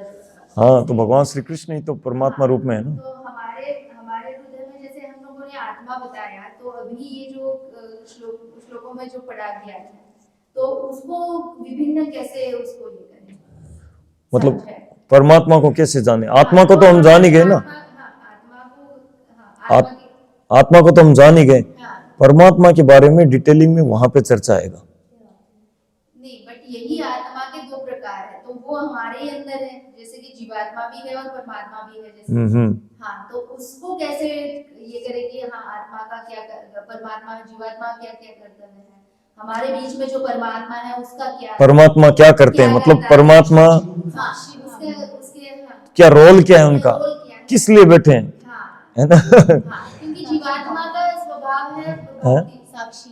हाँ, जैसे एक बताया साक्षी के रूप में, है ना, उपद्रष्टा अनुमंता च भरता भोक्ता महेश्वर है ना। ये उपद्रष्टा के रूप में, अनुमंता के रूप में। इसी में आएगा प्रभु जी कि एक पक्षी, एक डाल पे दो पक्षी बैठे हैं, तो वो दूसरा आपके बस का नहीं, तात्पर्य में दिया ना मुंडक उपनिषद का, आप लोग वो, हाँ तात्पर्य है ना, इसीलिए कहा तात्पर्य पढ़ के आइए, तो उसमें दिया हुआ है। 15वें अध्याय में भगवान कहते हैं कि मैं सर्वस्य च हम हृदय सन्निविष्टो, मैं सबके हृदय में बैठा हूं। मत स्मृतिर ज्ञानम अपूर्णम च, मैं स्मृति देता हूं यानी याददाश्त, और मैं ज्ञान देता हूं, और मैं विस्मृति देता हूं, भुलाता भी हूं। ठीक है, समय हो रहा है। प्रभु जी इस वासांसी जी नानी में 22 नंबर श्लोक में यहाँ पर लिखा हुआ है परमात्मा अणुआत्मा की इच्छा पूर्ति इसी तरह करते हैं। ठीक है, आप लोग ये 22 का तात्पर्य पढ़ लीजिए, आपको मिल जाएगा। ओके, अथ चेनम नित्य जातम नित्यम वा मन्यसे मृतम तथापि त्वं महाबाहो नैनम शोचितुमर्हसि। जातस्य हि ध्रुवो मृत्यु ध्रुवं जन्म मृतस्य च तस्मात् अपरिहार्यर्थे न त्वं शोचितुमर्हसि। अव्यक्त्यादीनि भूतानि व्यक्तमध्यानि भारत अव्यक्त निधनान्येव तत्र का परिदेवना। 26, 27, 28 एक साथ पढ़ते हैं। किंतु यदि तुम ये सोचते हो कि आत्मा अथवा जीवन का लक्षण सदा जन्म लेता है तथा सदा मरता है, तो भी है महाबाहु, तुम्हारे शोक करने का कोई कारण नहीं है। जिसने जन्म लिया है उसकी मृत्यु निश्चित है, और मृत्यु के पश्चात पुनर्जन्म भी निश्चित है। अतः अपने अपरिहार्य कर्तव्य पालन में तुम्हें शोक नहीं करना चाहिए। सारे जीव प्रारंभ में अव्यक्त रहते हैं, मध्य अवस्था में व्यक्त होते हैं, और फिर विनष्ट होने पर पुनः अव्यक्त हो जाते हैं। अतः शोक करने की क्या आवश्यकता है। अब भगवान अर्जुन को एक डिफरेंट बात करें, अर्जुन के माध्यम से हमको करें कि देखो, चलो अगर तुम ये मानते हो कि देखो आत्मा, मैं तो कह रहा हूं पता है अविनाशी, इसका अजन्म है, इसका जन्म नहीं होता है, लेकिन फिर भी तुम कहते हो कि नहीं जन्म लेता है, ये है। जैसे नास्तिकता विचार में आत्मा को नहीं मानते नास्तिक लोग, ठीक है ना, तो कहते हैं कि नहीं, ये जीवन मीन्स ये जन्म से जीवन शुरू, मृत्यु पे जीवन खत्म। अगर ऐसा भी सोचते हो, है ना, अगर एक बार के लिए अर्जुन तुम अगर ऐसा भी सोचते हो, या फिर ये सोचते हो कि चलो आत्मा अविनाशी है, लेकिन फिर भी उसको शरीर तो लेना ही पड़ता है, और वापस उसको शरीर छोड़ना पड़ता है, ये है, जन्म तो उसको लेना ही पड़ता है, शरीर का तो जन्म हो ही रहा है, तो फिर भी बोले शोक करने की बात नहीं है। क्यों? क्योंकि जातस्य हि ध्रुवो मृत्यु, जिसका जन्म हुआ है उसका मृत्यु ध्रुव है, अटल है। और ध्रुवम जन्म मृतस्य च, मरने वाले का दोबारा जन्म भी निश्चित है, तो इसीलिए भी तुमको शोक नहीं करना चाहिए। तो अगर हमारे में से कोई कहे कि मान लो हम किसी को बता रहे हैं, समझा रहे हैं, कोई आत्मा की बात न भी माने, तो भी उनको बताए कि चलो न भी मानो तो भी कौन रहने वाला है ना। 29-30 करके इसको पूरा करते हैं आत्म तत्व ज्ञान को, ठीक है। आश्चर्यवत् पश्यति कश्चिदेन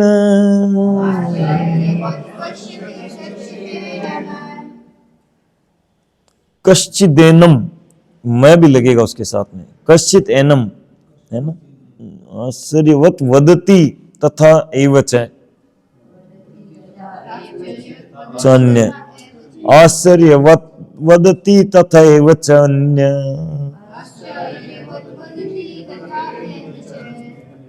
आश्चर्यवत, एक सेकंड, आश्चर्यवत चैनम अन्य शृणोति श्रुत्वा पियेनं वेद न चैव कश्चित्। कोई आत्मा को आश्चर्य से देखता है, कोई इसे आश्चर्य की तरह बताता है तथा कोई इसे आश्चर्य की तरह सुनता है, किंतु कोई कोई इसके विषय में सुनकर भी कुछ नहीं समझ पाते।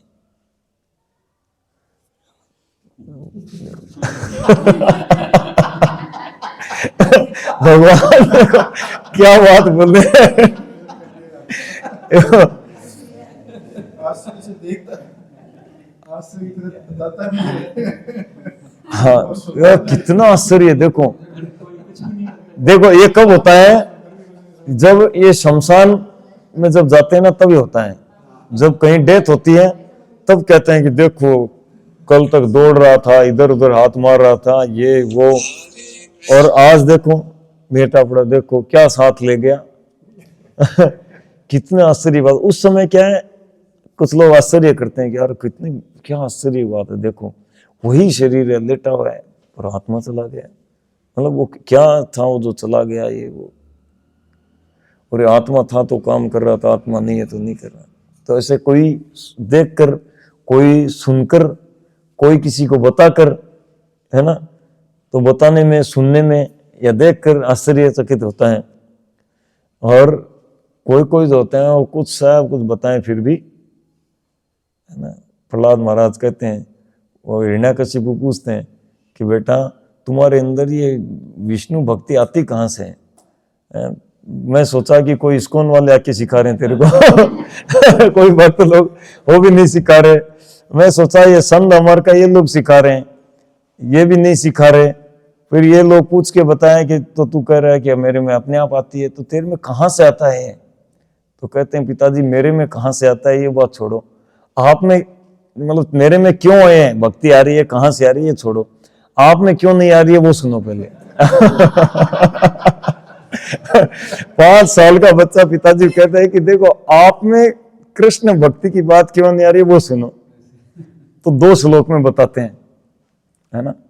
क्या श्लोक है वो,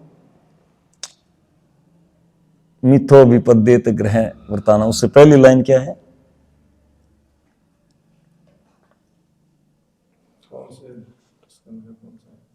7 स्कंद का 6ठे अध्याय का है, 7वें स्कंद का 5वें अध्याय शायद।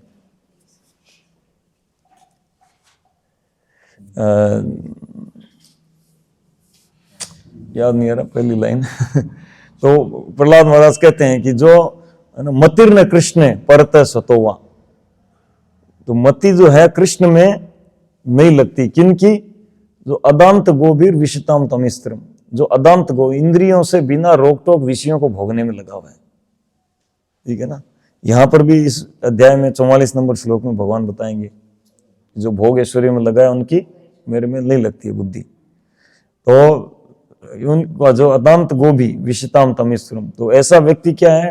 पुनः पुनः सर्वित चरवणानाम, उस संसार के विषय वासनाओं जो कि चिंगम, चबाई हुई चिंगम के जैसा है। प्रहलाद महाराज खुद कहते हैं उस समय भी चिंगम थी क्या पता नहीं। कहते पुनः पुनः सर्वित चरवणानाम, कि चबाए हुए को दोबारा चबाने के जैसा है, उसमें वो लगा रहता है। तो वो व्यक्ति का क्या होता है? मतिर्न कृष्ण, उसकी मति कृष्ण में नहीं लगती। न तो परतो दूसरों के द्वारा बताए जाने से, न स्वतः अपने से, और न ही दोनों के मिश्रण से। ये बात भगवान यहाँ पर कह रहे हैं कि आश्चर्य कोई किसी को सब कुछ देख कर भी आश्चर्य नहीं था। और लास्ट ये 30 नंबर। अच्छा इसमें एक प्रश्न उठता है, आप लोगों को आश्चर्य हुआ है कि नहीं हुआ? किस बात का? आत्मा के बारे में सुनकर जानकर। शुरुआत शुरू में में हुआ हुआ था था। जब सब सुना आत्मा था। तो है ही। पहली बार सुना था तो हुआ था, अभी तो हाँ अब तो हुआ था ना। है? प्रभु जी मेरा तो फील किया हुआ है, पर बट मुझे इतना ही भाग में फील हुआ, तो मुझे ऐसा लगता है कि मुझे ये वाली चीज जब मैंने आपको एक बार बताई भी थी कि मेरी जब वो खुद की भांजी भांजी, हाँ, तो पर वो मुझे इतने से भाग में क्यों फील हुई कि यहाँ से भी कुछ क्रॉस आउट है बस। पर तो- रोंगटे तो चलो शरीर पे खड़े हुए थे, वो क्षण भर जैसे ऐसे पलक जब झपकती है ना, नहीं उतनी देर में था, लेकिन वो इतने से भाग गई, यहाँ तक में ऐसे फील हुआ। तो मन, तो इतना आप तो सूक्ष्म शरीर जब एड़ी से लेके यहाँ चोटी तक का बता रहे हैं, तो पूरे शरीर में मुझे वो फील होने की बजाय ये फील हुआ कि यहाँ से जैसे भी है वो तो उसमें तो वो सूक्ष्म शरीर पूरा होता ही है, पूरा एकदम इसी नाप का होता है। शरीर में ऐसे लगना चाहिए था कि मतलब यहाँ पूरे शरीर हो सकता है उतना हिस्से में टच हुए हैं आपके, है ना, और वो भी देखो भौतिक है ना, ऐसा नहीं कि कोई वो दिव्य वस्तु है। तो मन बुद्धि अहंकार से बना हुआ सूक्ष्म शरीर वो सूक्ष्म है लेकिन भौतिक है। हम स्थूल देख नहीं पाते लेकिन वो सूक्ष्म है, इसको महसूस कर पाते। जैसे हमारा मन है, इसको महसूस कर रहे हैं ना। देखो मन मतलब अभी क्लास में एंगेज हैं तो हम पेट में भी क्या एंजाइम नहीं छोड़ रहा। मन का देखो हमारा कितना संबंध होता है। और अभी क्लास नहीं हो और बहुत देर से हम खाली पेट बैठे हो तो अंदर दूसरी प्रतिक्रिया होती है कि अरे भूख लग रही है और हम टॉलरेट नहीं कर पाते। और जब एंगेज है तो उसको पता ही नहीं चला, लगती भी नहीं है। तो माइंड का कितना मतलब वो है। आप अपने दैनिक जीवन में धीरे धीरे फील करोगे कि हाँ वास्तव में मन जो है वो किस तरह से कार्य कर रहा है। और वो एक मतलब सूक्ष्म है लेकिन है व्यक्ति, उसको महसूस कर सकते हैं मन को।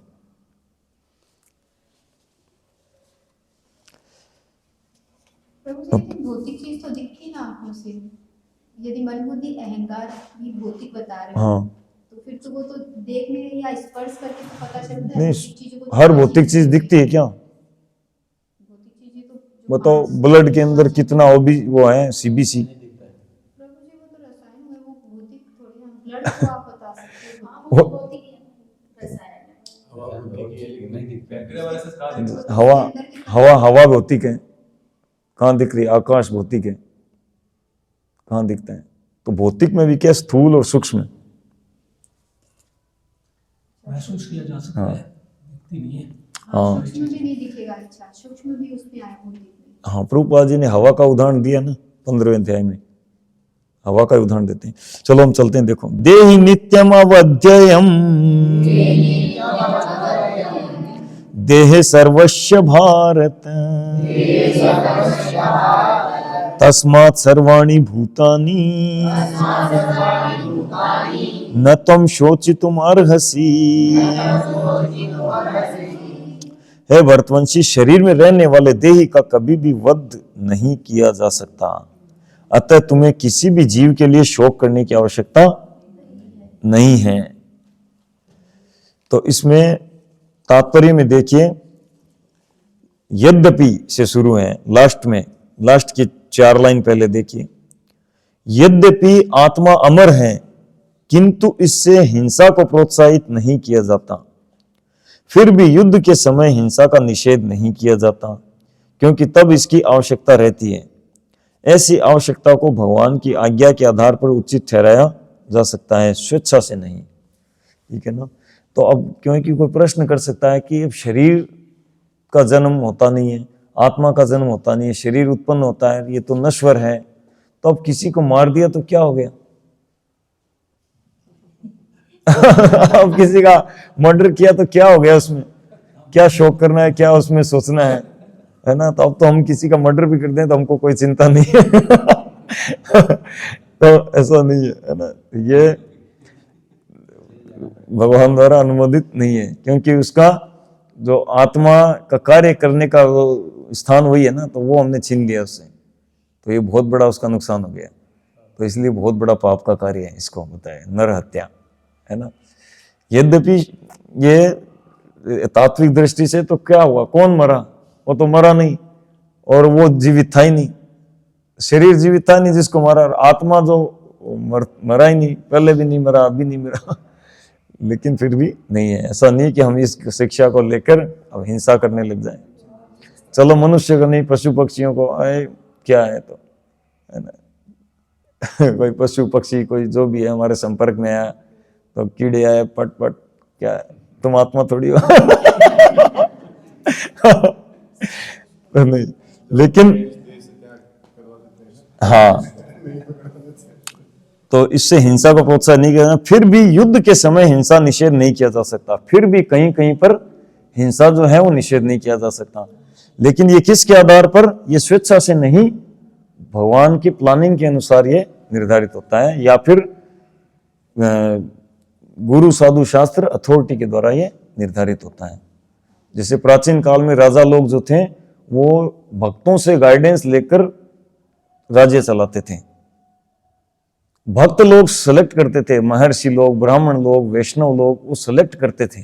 पहले सिलेक्शन से सरकार बनती थी और वो सेलेक्ट करते थे और उनके आधार पर वो राज्य को चलान करते थे। कोई कंफ्यूजन आता तो उनके पास जाता कि महर्षि या है ना भक्तों के पास कि आप गाइड करिए कैसे क्या करें, ऐसा ऐसा हो रहा है, और वो कहते हैं उसके अनुसार वो चलते थे। आजकल क्या है, इलेक्शन से सरकार है ना, जिनको वो एक कवि ने कहा था ना कि केला खाकर छिलका कहाँ फेंकना वही पता नहीं है, वो राजा का चुनाव करते हैं वो लोग। तो ओके, सब क्लियर। तो अब हम अगले वीक इस पर डिस्कशन करेंगे। पहले कि ये अर्जुन का, आप लोग थोड़ा प्लान करके आइएगा, पढ़ के भी आइएगा कि जो अर्जुन का ये युद्ध के लिए मना करना और भगवान श्री कृष्ण का युद्ध कराना, ये गलत था, सही था? इसमें हम लोग संसार में इल्जाम लगाते हैं कुछ लोग कि देखो श्री कृष्ण ने करोड़ों लोगों को मरवा दिया है ना, कितना देखो बड़ा, कितना बड़ा कराया, देखो ये ठीक नहीं किया। उस समय भी गांधारी माता ने लगाया, फिर वो जो एक रेगिस्तान में तपस्या कर रहे थे, वो नाम नहीं याद आ रहा उसका, कौन से मुनि थे, वो भी भगवान को मतलब ब्लेम लगाया, बोले ये केशव वासुदेव आपने ठीक नहीं किया, ये इतने अपना बड़ा संसार में विनाश करवा दिया।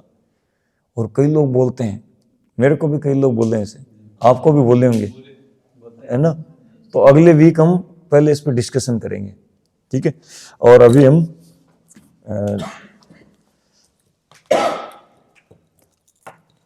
वैष्णव सदाचार पढ़ते हैं, फिर 5 मिनट श्रील भक्ति सिद्धांत सरस्वती के विषय में थोड़ा चर्चा करेंगे। ओके, तो हमने ये पढ़ लिया था क्या? इसलिए श्री चैतन्य महाप्रभु ने वृंदावन के 6 गोस्वामियों को 5 महत्वपूर्ण उपदेश प्रदान किए। उन 5 उपदेशों के आधार पर अंतर्राष्ट्रीय कृष्ण भावनामृत संघ के बढ़ते प्रचार हेतु नियमों की रचना की गई है। ये निम्नलिखित है। तो भगवान चैतन्य महाप्रभु ने वृंदावन के 6 गोस्वामियों को 5 महत्वपूर्ण उपदेश प्रदान किए थे, 5 उपदेश। और प्रभुपाद जी कह रहे हैं कि उन्हीं उपदेशों के आधार पर यह इस्कॉन चल रहा है। जो 500 साल पहले भगवान चैतन्य महाप्रभु ने 6 गोस्वामियों को जो उपदेश दिए, उन्हीं की शिक्षाओं पर, उन्हीं उन उपदेशों को फिर गोस्वामियों ने विस्तार से प्रदर्शित किया और उन्हीं शिक्षाओं के आधार पर इस्कॉन चल रहा है ना। देखो इतना बड़ा पूरी दुनिया में इस्कॉन संस्था फैलाकर और कहीं पर भी क्रेडिट नहीं देते, न बाहर न अंदर, कहीं पर भी, हर जगह ये उन्हीं की शिक्षाओं पर चल रहा है। अपना नाम ही नहीं जोड़े, उन्हीं की शिक्षाओं पर मैंने ये लागू किया, ऐसा भी नहीं कहा। देखो कितने उदार हैं प्रभुपाद ने, कितना मतलब परफेक्ट आचार्य हैं। तो पहली शिक्षा है 26 शास्त्रों का सूक्ष्म रूप से अध्ययन करना एवं यह प्रतिपादित करना कि सभी शास्त्रों का मूल सार भक्ति है। तो ये बोले अनेक जितने भी सारे शास्त्रों का अध्ययन करो और करके और उन सारे शास्त्रों से निकाल कर और दुनिया के सामने रख दो कि ये रहा शास्त्रों का सार, भक्ति है। दूसरा, भगवान श्री कृष्ण की वृंदावन लीला स्थलियों की को खोजना। तो ये पहला जो उपदेश है ना, तो ये गोस्वामी ने बहुत दृढ़ता से किया। व्यासदेव के समान, मतलब ये लोग ताकतवर थे उतना। व्यासदेव ने 4 लाख श्लोकों की रचना की थी, जीव गोस्वामी ने भी 4 लाख श्लोकों की रचना की थी, है ना। और रूप गोस्वामी, सनातन गोस्वामी, गोपाल भट्ट गोस्वामी, उन्होंने भी बहुत बहुत श्लोकों की रचना की थी, है ना, शास्त्रों के आधार पर। और उनमें से लेके मुंडक उपनिषद, ये पुराण, ये सब शास्त्रों का उन्होंने अध्ययन किया था। ठीक है। और भगवान श्री कृष्ण की वृंदावन लीला स्थलियों की को खोजना तथा वृंदावन का इस रूप में निर्माण करना जिससे संपूर्ण विश्व के लोग वहां आकर शरण ले एवं प्रोत्साहित हों। तो वृंदावन जो था पहले वीरान जंगल के जैसा था, कुछ कुछ चीजें खाली थी, यमुना और गोवर्धन, कुछ कुछ 2-4 और चीजें जो जिनको कुछ लोग जानते थे। बाकी जितनी श्री कृष्ण की लीला स्थलियां सब ऐसे छुपी हुई थी, कोई जानता ही नहीं क्या है। तो ये गोस्वामियों ने इनको सब लीला स्थलियों को उजागर किया। आज जो व्रत 84 कोस देख रहे हो ना, इतनी इतनी यहाँ पे फिसल पहाड़, चरण पहाड़ी, यहाँ भगवान की वंशी बट, ये लीला वो लीला, ये सब लीला स्थलियों को गोस्वामियों ने उजागर किया है भगवान चैतन्य महाप्रभु के आदेश से। ठीक है ना।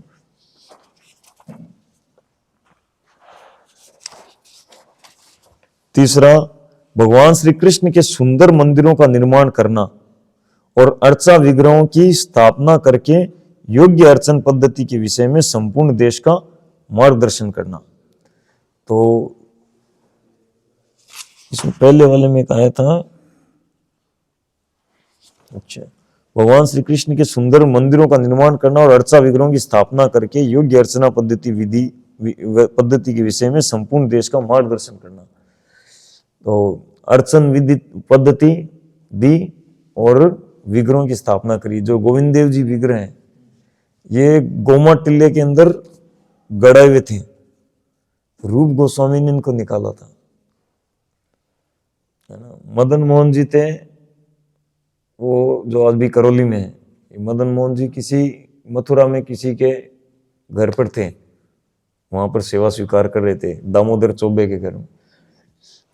तो वहां से उनको मिले थे सनातन गोस्वामी को। और गोपीनाथ जी जो हमारे यहाँ गोपीनाथ जी हैं, ये गोपीनाथ जी विग्रह झाड़ियों के बीच में थे, तो श्रीपाद मधु पंडित प्रभु थे, उनको मिले, है ना। इन गोस्वामी और 6 गोस्वामी मुख्य, साथ में कुछ और अन्य गोस्वामियों को ये विग्रह अलग अलग जगहों से मिले थे। ठीक है ना। ये प्राचीन विग्रह हैं और भगवान श्री कृष्ण के प्रपौत्र वज्रनाभ ने उनको बनवाया था। उसकी भी कथा कभी हम अलग से चर्चा करेंगे।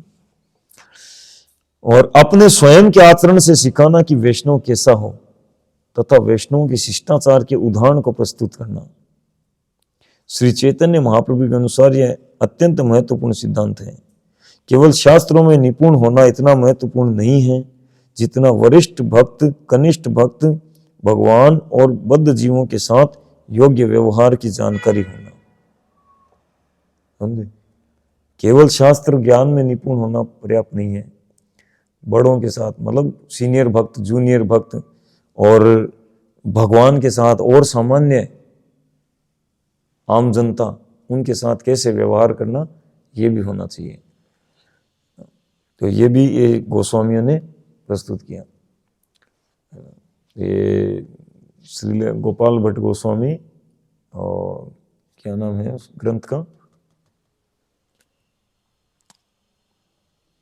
नाम भूल गया मैं, जिसके आधार पर ये, जिसमें ये सदाचार के सब नियमों को,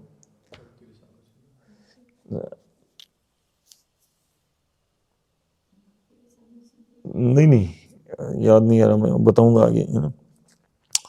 और 5वां है अपनी रचना एवं उदाहरण से यह दिखाना कि एक वैरागी का जीवन कैसा होना चाहिए। तो वैरागी का जीवन भी उन्होंने दिखाया। ये गोस्वामी बहुत गजब का वैराग्य, मतलब हम कल्पना नहीं कर सकते। सर्दी गर्मी ये लोग पेड़ के नीचे रहते थे, कुटिया नहीं बनाते थे, बहुत लंबे टाइम तक कुटिया बनाई नहीं।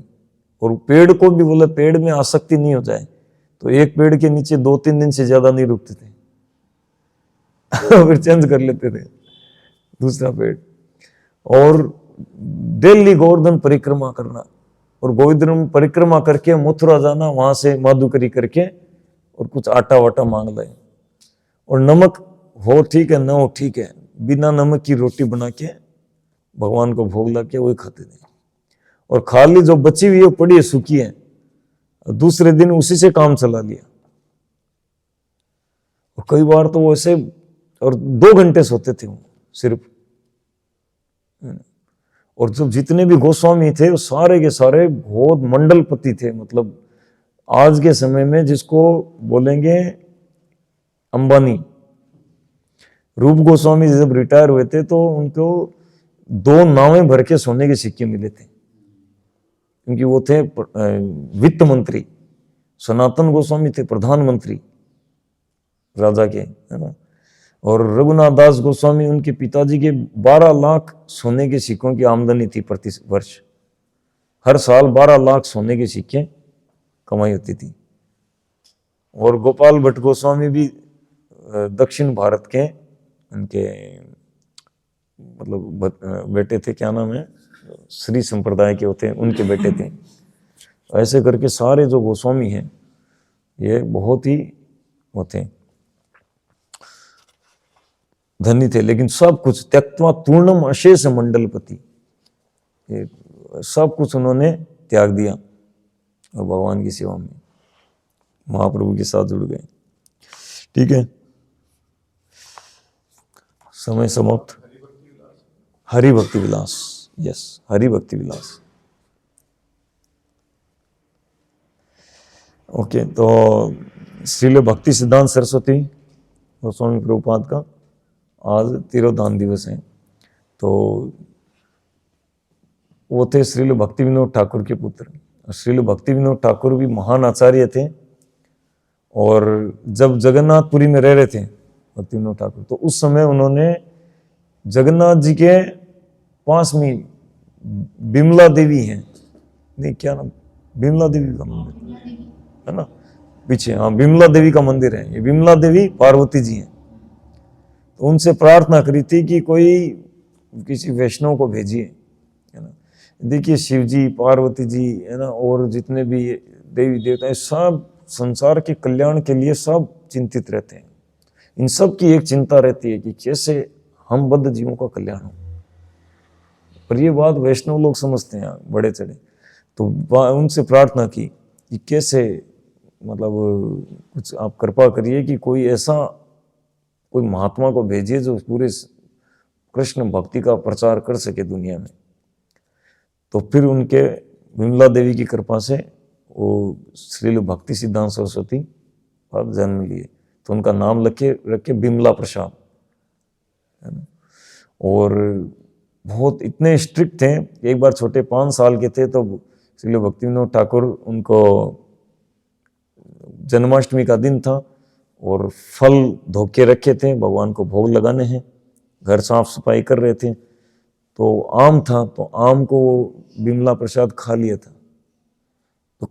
तो फिर वो भक्ति विनोद ठाकुर देखे, अरे भगवान का भोग जूठा कर दिया। इधर आओ, बैठ के समझाया, बेटा क्या किया, पता है भगवान को लगने वाला था और तुमने जूठा कर दिया, कितना गलत किया। तो इतने उस समय रिजिड थे, बोले पिताजी अब से जीवन में कभी आम नहीं खाऊंगा, मैंने बहुत बड़ा अपराध किया, जीवन भर कभी आम नहीं खाया। कभी आम का फ्लेवर टेस्ट किया नहीं जीवन में, है ना। ऐसे मतलब वो थे। और उनके बारे में बहुत मतलब पूरे के पूरे कई घंटों के मतलब प्रवचन हो सकते हैं, है ना। और कई सीनियर भक्तों ने करे भी हैं। और परम पूज्य भक्ति विकास महाराज ने तो बुक लिखी है उनके ऊपर, उनकी जीवनी के ऊपर, बहुत शानदार। तो मतलब 20 वर्ष की आयु में इतने विद्वान थे कि वो मतलब कई तरह की विद्याएं ऐसे हासिल कर गए थे। किसी लाइब्रेरी में जाते हैं तो उनको थोड़ी देर लगती कोई भी बुक को पूरा पढ़ने में। बुक के अंदर क्या कंटेंट है उनको समझने में थोड़ी सी देर लगती, इसमें ये कट अंडरस्टैंड। इतने तेज विद्वान थे, मतलब इतने प्रकांड विद्वान थे। ज्योतिष वो जानते थे और क्या क्या मतलब जानते थे, है ना, इस तरह से। और 64 गौड़ीय मठ की उन्होंने रचना करी थी। पूरे भारत में उन्होंने कृष्ण भक्ति को, है ना, फैलाया था। भारत में सब जगह, प्राय जगहों पर गौड़िया मठ की स्थापना की उन्होंने। तो खासकर मतलब जो हमारा उत्तर भारत है ना, और पूर्वी भारत है, पश्चिम भारत, मध्य भारत, यहाँ पर जितने गौड़िया मठ हैं, ये उस समय 64 गौड़िया मठ उन्होंने मतलब पूरे भारत में इतना फैला दिया था। और फिर 1922 में श्रील प्रभुपाद उनसे मिले थे। तो प्रभुपाद जी जब पहली बार मिले तो उनको कहा कि तुम पढ़े लिखे नौजवान हो, अंग्रेजी जानते हो, तो ये अंग्रेजी भाषा के माध्यम से पूरे विश्व में इस कृष्ण भक्ति को फैलाओ। तो फिर उन्होंने, प्रभुपाद जी ने उनकी बात को पकड़ के और उसकी तैयारी शुरू कर दी थी, है ना। और बाद में वही जो भी है, ठीक है। तो हम श्रील भक्ति सिद्धांत सरस्वती गोस्वामी पाद से उनके चरणों में नमन करके प्रार्थना करेंगे कि वो हम पर कृपा करें कि हम भक्ति में आगे बढ़ें। वास्तव में आचार्यों की कृपा की हमको आवश्यकता होती है। जब भी हम वृंदावन जाते हैं तो आचार्यों की समाधि मंदिर, उनका भजन कुटीर दर्शन करने जाते हैं, क्योंकि भक्ति मिलेगी वहाँ, सीधे ठाकुर जी के पास जाने से नहीं मिलेगी। ठाकुर जी सामने खड़े हैं। जब भगवान प्रकट थे तब भी कई लोग थे जिनके मन में भाव ही नहीं था उनके प्रति कि ये भगवान है, उनकी भक्ति करेंगे। तो भाव उनके पास है, उनके हृदय में, इसलिए उनके पास जाना चाहिए कि हमें वो भगवान के प्रति वो भक्ति दीजिए। तो उनके चरणों में की सेवा से वो मिलती है, क्योंकि उनके हृदय में बैठी होती है भक्ति देवी। ओके, हरे कृष्णा।